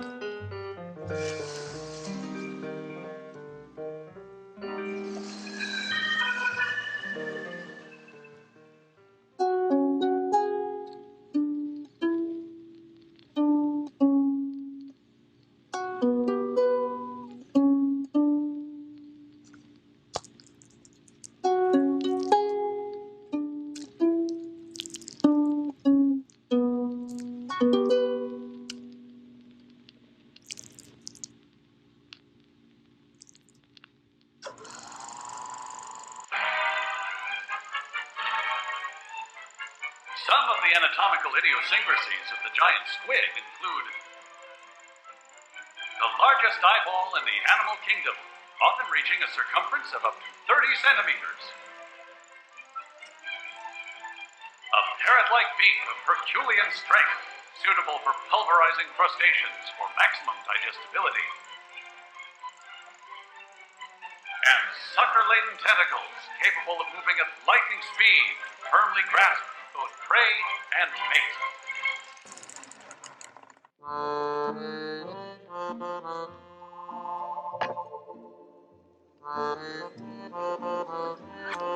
Doris had her own way of expressing her frustration, but her occasional attempts to rekindle the flame felt like cruel mockery to me.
Perhaps it was inevitable that my persistence would pay off, and my courtship would finally be gratified.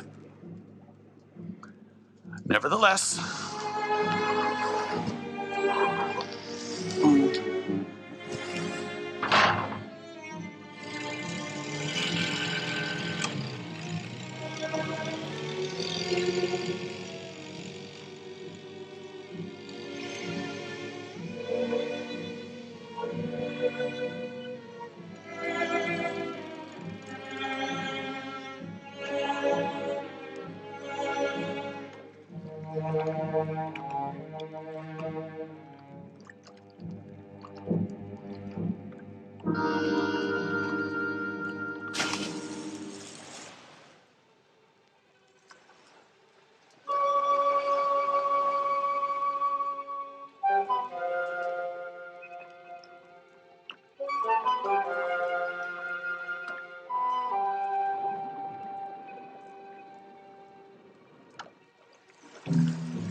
those eyes.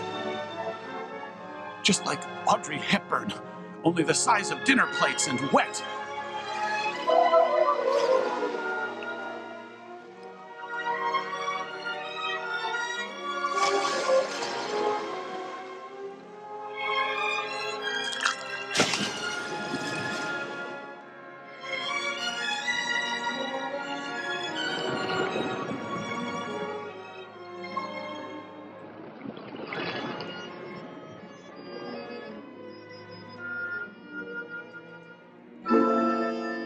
From then on, it was a series of late nights at the lab and hidden credit card statements from Nick's fish market.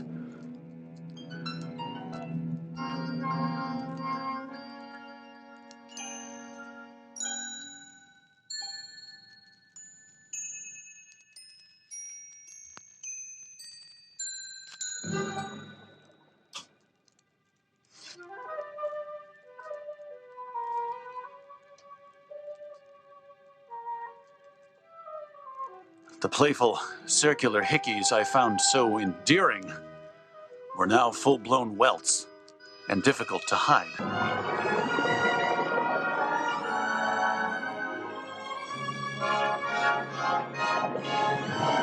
After each clandestine meeting, I savored the sensation of her tentacle wrapped around me like 1,000 clammy hands.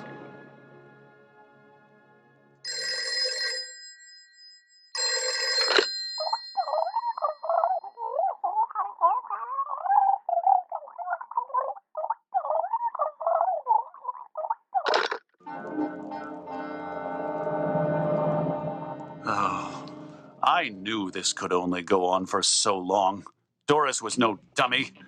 She knew only one animal could muster that ethereal siren song. So I planned one last visit.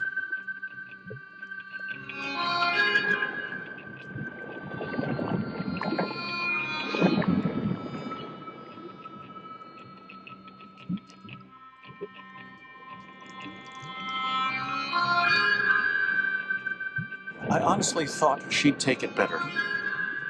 My pathetic offering, intended to soften the blow, only served to insult her refined taste. But I didn't think she'd go so far as to beach herself.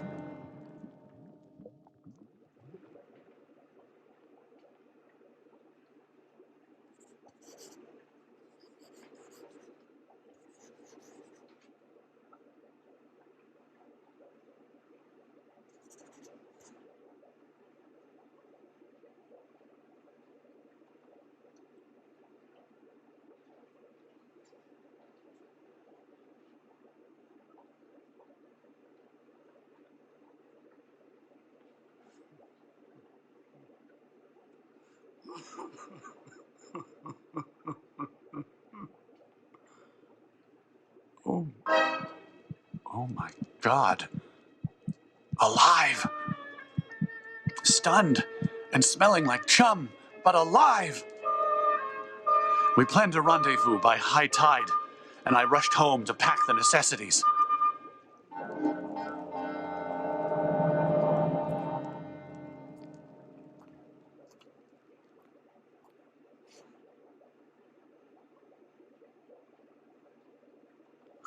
But now, the note. Its contents are no mystery to me, and it's only a matter of time before Doris deciphers it and exposes me for the cad that I am.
Oh, my buttercup, mon petit salade niçoise, you've forgiven me!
I also thought I'd show the thing that started it all. Oh, Kareem, you know Matt too. Yes, he was. He saw the drawing of all the little creatures in jars when I had asked him if he could do some additional artwork, and he was looking at all my stuff, and he was like, "You're giving that one to me." It's like, "Of course I am." So he artworked that one. He did like the inking for it. So this is actually one of the books that started it all. I found this in a used bookstore, Kingdom of the Octopus, and I like finding just old vintage images that usually have some kind of narrative in them. So so it all started with this image here of these two scientists. They're both men here, looking at this beached squid right here, and that was the one that I just had that image. I just wrote a short story about it, and then I ended up changing characters and fusing them because at first, like, the wife was Doris was sort of this character that you never saw. And then it just made sense to get rid of his partner, this other male character, and make her his partner. It just made the story a little tighter. So so that's where that started.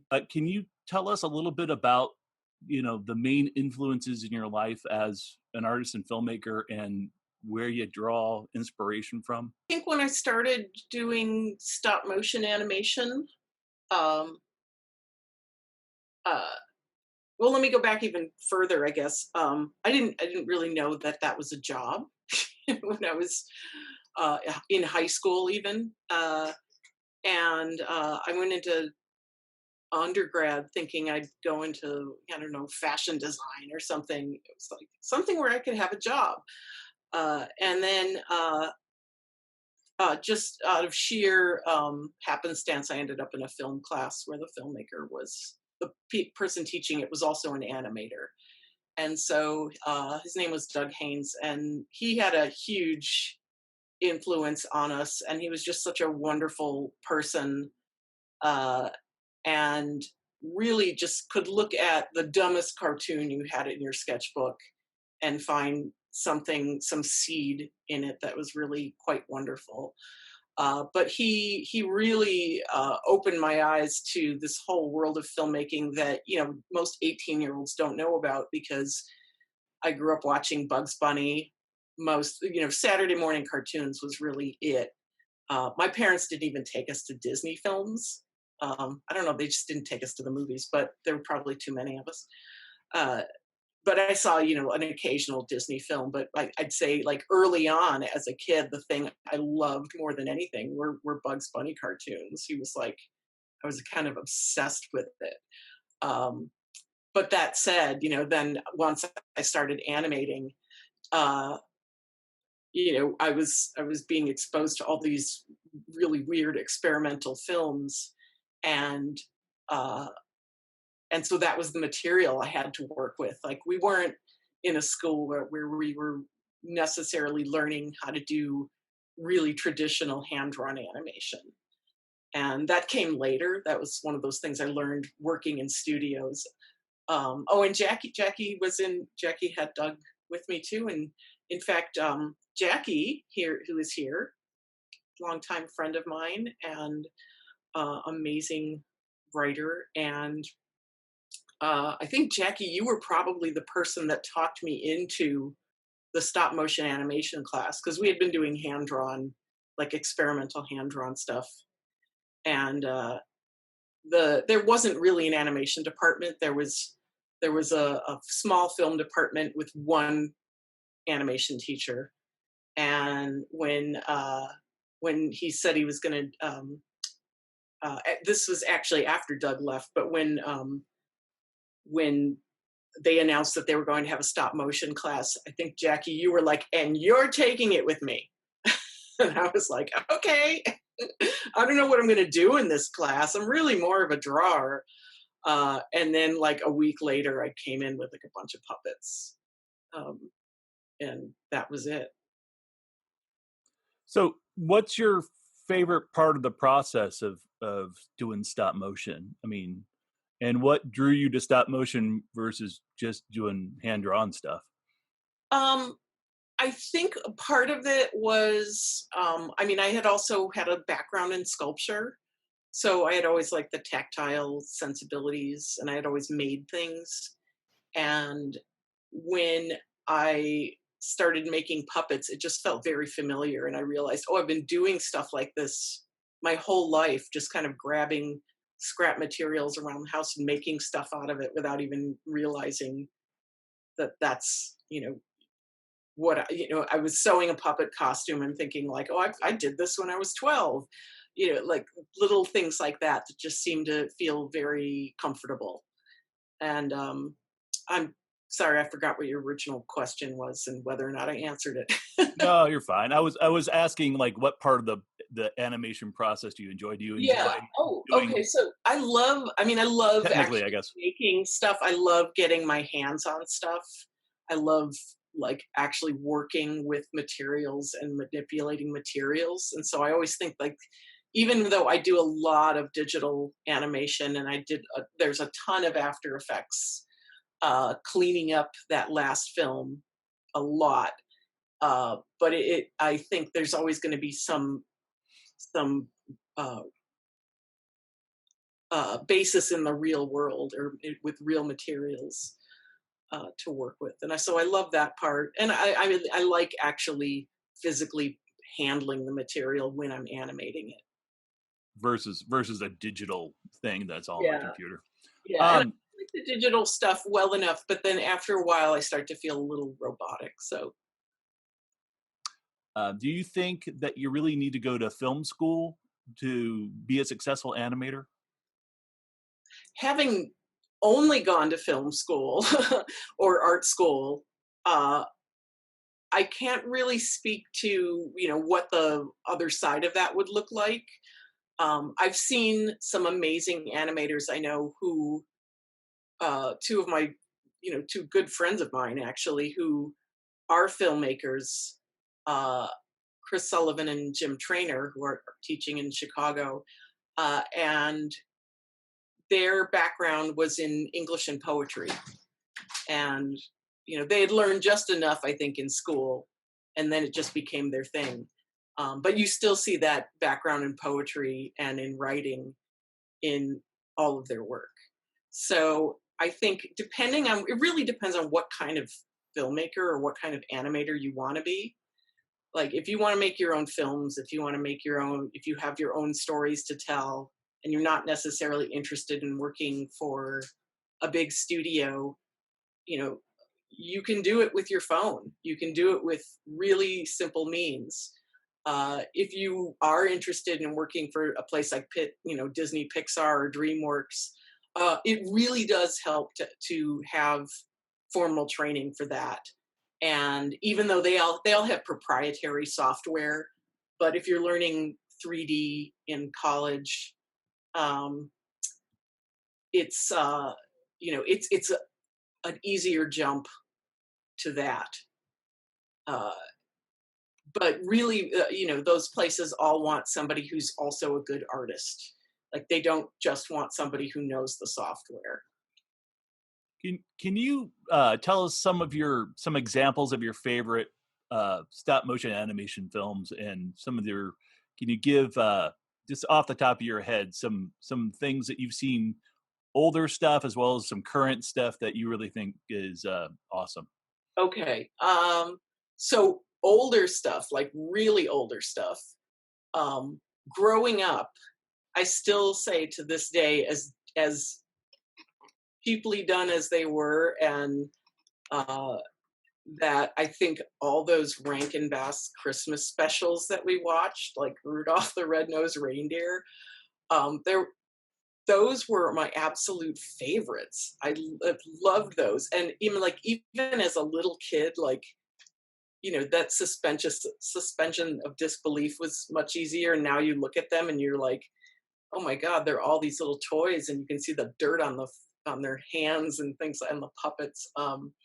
But I totally bought into that as a kid. But I think like that definitely had like a very early influence, and then later on, so I went from like that to seeing films by like the Brothers Quay, which if you've never seen a Quay Brothers film, you're just prepare to have your mind blown, because they,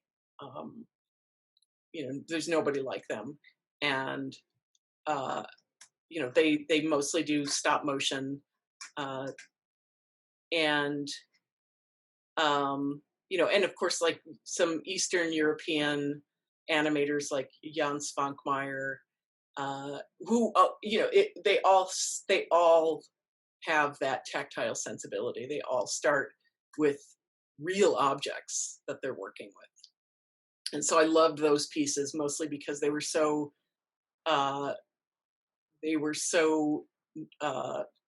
nightmarish in a way, in this wonderful way. Not horror films, but they did seem to have, they portrayed this like mental landscape that is often very dark. And so I loved them a lot. Going way back, I think seeing work by Ladislav Starevich, who was a Polish animator who worked in France, and he made work that actually influenced so many other stop motion animators. He made a very well-known film called The Mascot, and he would work with real objects too. So I mean, the guy could animate anything. So he had everything from a toy dog to a chicken skeleton to a character made out of a balloon. They were just kind of these incredible worlds. It became this mix of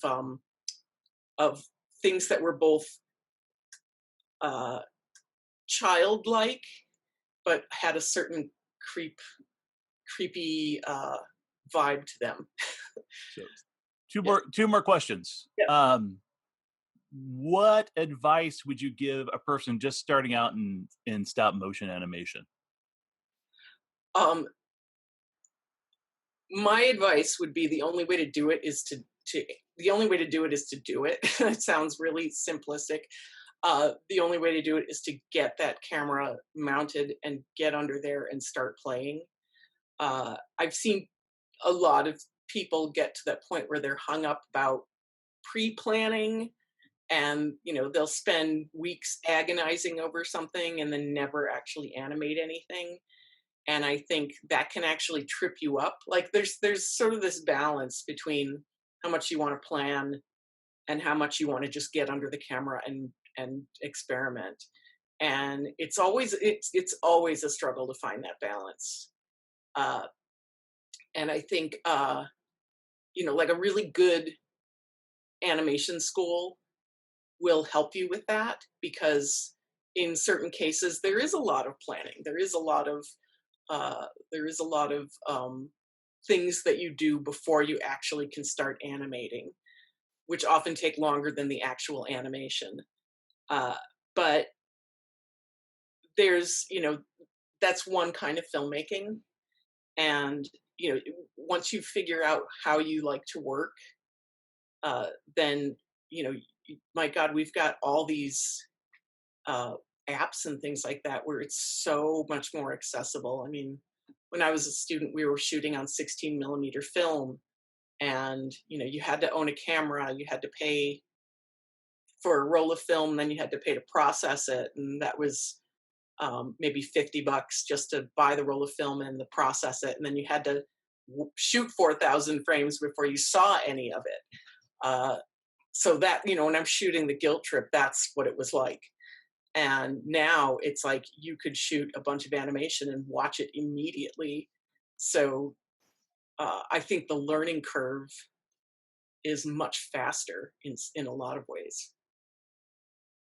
Okay, one last question for you, and then we need to open it up for some feedback from the participants of our webinar. It's the big one. It's like, what do you got next, Lisa? What's your next film? What's in the works? I don't know. I literally just finished the other one, and I am spending some time just cleaning my studio out, because I don't know if you noticed how many sets were in that last film, but I had a small room in my basement that they were all crammed into. It got to the point where I was like, I really can't have an animation assistant in here because I can't fit one in here. So people would say like, oh, do you use assistants? And I'd be like, I would if there was room for you. So I've been spending my summer hauling stuff to the trash and giving it away, keeping a few gems, and just figuring out what I want to do next, just organizing everything. So yeah. I've done some work with dance companies before where I've done animated projections. And most recently, I was in talks with a company that I've worked with in the past about doing something. And then COVID hit, so who knows when it's going to happen because it's a performance. So it's a little bit up in the air right now, but it'll happen eventually. Cool. Let's open it up. If you could just see any comments in the chat window, and then we'll round it out and we'll give another 5 minutes, and then I need to wrap. So. Okay. Somebody asked earlier, I think I saw, how do you do the water waves effect? Fabian had asked. So there's a couple different ways. Like that was, in the mermaid, that was animated sand. So I'm just manipulating it with a paintbrush. And then the previous film where I had it, it was just, I had a layer of glass, and I just got a thing of hair gel and kind of would manipulate it with a paintbrush. So there's all kinds of fun ways to do water effects in stop motion. But yeah, somebody had once said, I think Disney was using Vaseline at some point, and I realized right away that is, you don't want to do that and then handle a camera because it's a mess. So I was like, well, what else could I use? And I actually I think I found hair gel, and I thought, oh, it's already tinted blue. This is great. And then of course you squirt it out on the glass, and then you don't see the color at all, but it still worked. So how did I light the base of the tentacle thingy? Oh, in the Andrew Bird video. This is just a great example of working with what you've got. I had a toddler at the time.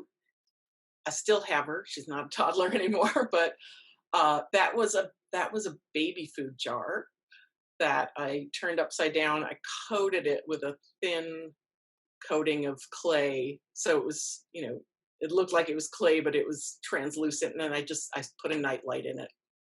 So yeah, every time you go to the hardware store now, it's like I can't go to a hardware store or a thrift store or a garage sale without being like, can I animate that? Have I seen Coraline? Yes, I have. Oh God, there's so many great things in that. And, what I love about it is that they did do a lot of digital cleanup, but they did so many things that were so obviously handmade, and they still look really wonderful. And that was actually one of my beefs with a lot of big studio stop motion, is that I think they're trying to clean it up too much to compete with CGI. And because sometimes it gets so slick you can't tell the difference. And I'm like, just let it, let the fingerprints show. There's something nice about that. Oh, the kaleidoscope effect in the Andrew Bird. I actually do have that here. This is lucky because I don't usually have all this stuff in this room. It was surprisingly cheap. There's a place in Chicago called the American Science and Surplus, which is, if you have a kid and who needs a science project, it's the place to go. But they have all kinds of cool things and lenses. I think each of these lenses was like 10 cents. I bought a bunch of these lenses. Actually, this is it right here. And I just hot glued them together into this little disc. So you can, you see that? And this used to rotate. It's kind of stuck right now. But I had this mounted in front of the camera, and I was just rotating it as I would rotate it and then animate the clay, and then rotate it and animate the clay. So yeah, everyone's like, oh, what filter did you use for that? And I was like, I didn't. Yay. So anytime I don't have to use an After Effects filter, I feel like it's a victory. What does the business side of this look like? 2D animation exercises are good for learning stop motion. Just about any basic animation exercises that you're learning in 2D or 3D, they're all based on the same principles. So really, if you're learning it in 2D, if you're learning all your timing in 2D, and then you switch over to 3D or to stop motion, it's all going to translate. It really just comes down to getting used to working with the materials. So that's I think the challenging part for a lot of people who switch from either doing CGI to or two-dimensional stuff, is that you just have to understand the nature of all the materials you're working with and the limitations. Would I consider doing another workshop for the Carmel Film Forum? If my schedule's free in the summer, sure. What does the business side of this look like? Oh, for stop motion in particular, or it's one of those things where making a living as a full-time stop motion animator is an exceedingly hard thing to do. I think the only people I think who are doing it are some studios out in LA. There's also Leica out who's doing things like Coraline, and then I have a former student who's working on the Guillermo del Toro film of Pinocchio, and she's amazing. I can't wait to see what she did for that. So it's one of those things where it comes in fits and starts, and most of the people I know who are doing it professionally have other gigs. Like they'll work on a film for years as a stop motion person or as a fabricator, and when that's over, they'll go back to doing commercial work of a completely different nature, or they'll go back to doing hand-drawn work. So you learn how to wear many hats. Okay, Lisa, yes. We're out of time. And James. let's take one last question off the list, so we feel like we haven't left anybody out, and then we'll wrap it up. Oh, somebody asked how many movable parts the squid puppet had. I lost count because each one of those tentacles was like a tiny little, like maybe the size of your pinky finger. And I just kind of sewed them together like a little straight stitch. So there were a lot. That was a great last question. That's an amazing puppet. So Lisa, thank you so much for participating in our film forum this year. And again, it's hard to get applause off of a Zoom recording, but I'm going to start it, and I hope other people are at least typing clap, clap, clap into the chat room. So I appreciate you coming out. And thank you to the Carmel Film Forum and the Carmel Public Library. This has been wonderful, and the work has been wonderful. I'm guessing some of you are from Carmel, Indiana, which means that you have access to the Carmel Clay Public Library. We have an amazing film collection, so physical media, DVDs, and Blu-rays. We also have access to Canopy for streaming film, which has a lot of really great indie films, world cinema, documentaries. I love it. And James also on this slide included information about our digital media lab. So just a couple blocks away from our main library, we have a separate location, which is our media lab with some Mac computers with all the Adobe software, as well as a whisper room. It is just a really awesome space to come and use some creative software and make things. Right now, the lab is closed because of the pandemic, but we are working on a way to reopen it in a way that is safe for both our patrons and our staff. So keep an eye on our website for more information as we get it reopened. And also for those of you who are out of our service area, I really recommend you, if you haven't already, check in with your local public library. A lot of libraries have similar spaces to this at this point and can be really great resources for creating. Cool. Well, I'm going to share the last couple slides, and let's see if I can get over to it. Thank you for participating in this year's Carmel Film Forum. Please fill out your evaluation form and email it back to me at james@moriartymedia.com. We look forward to seeing you again. Be safe.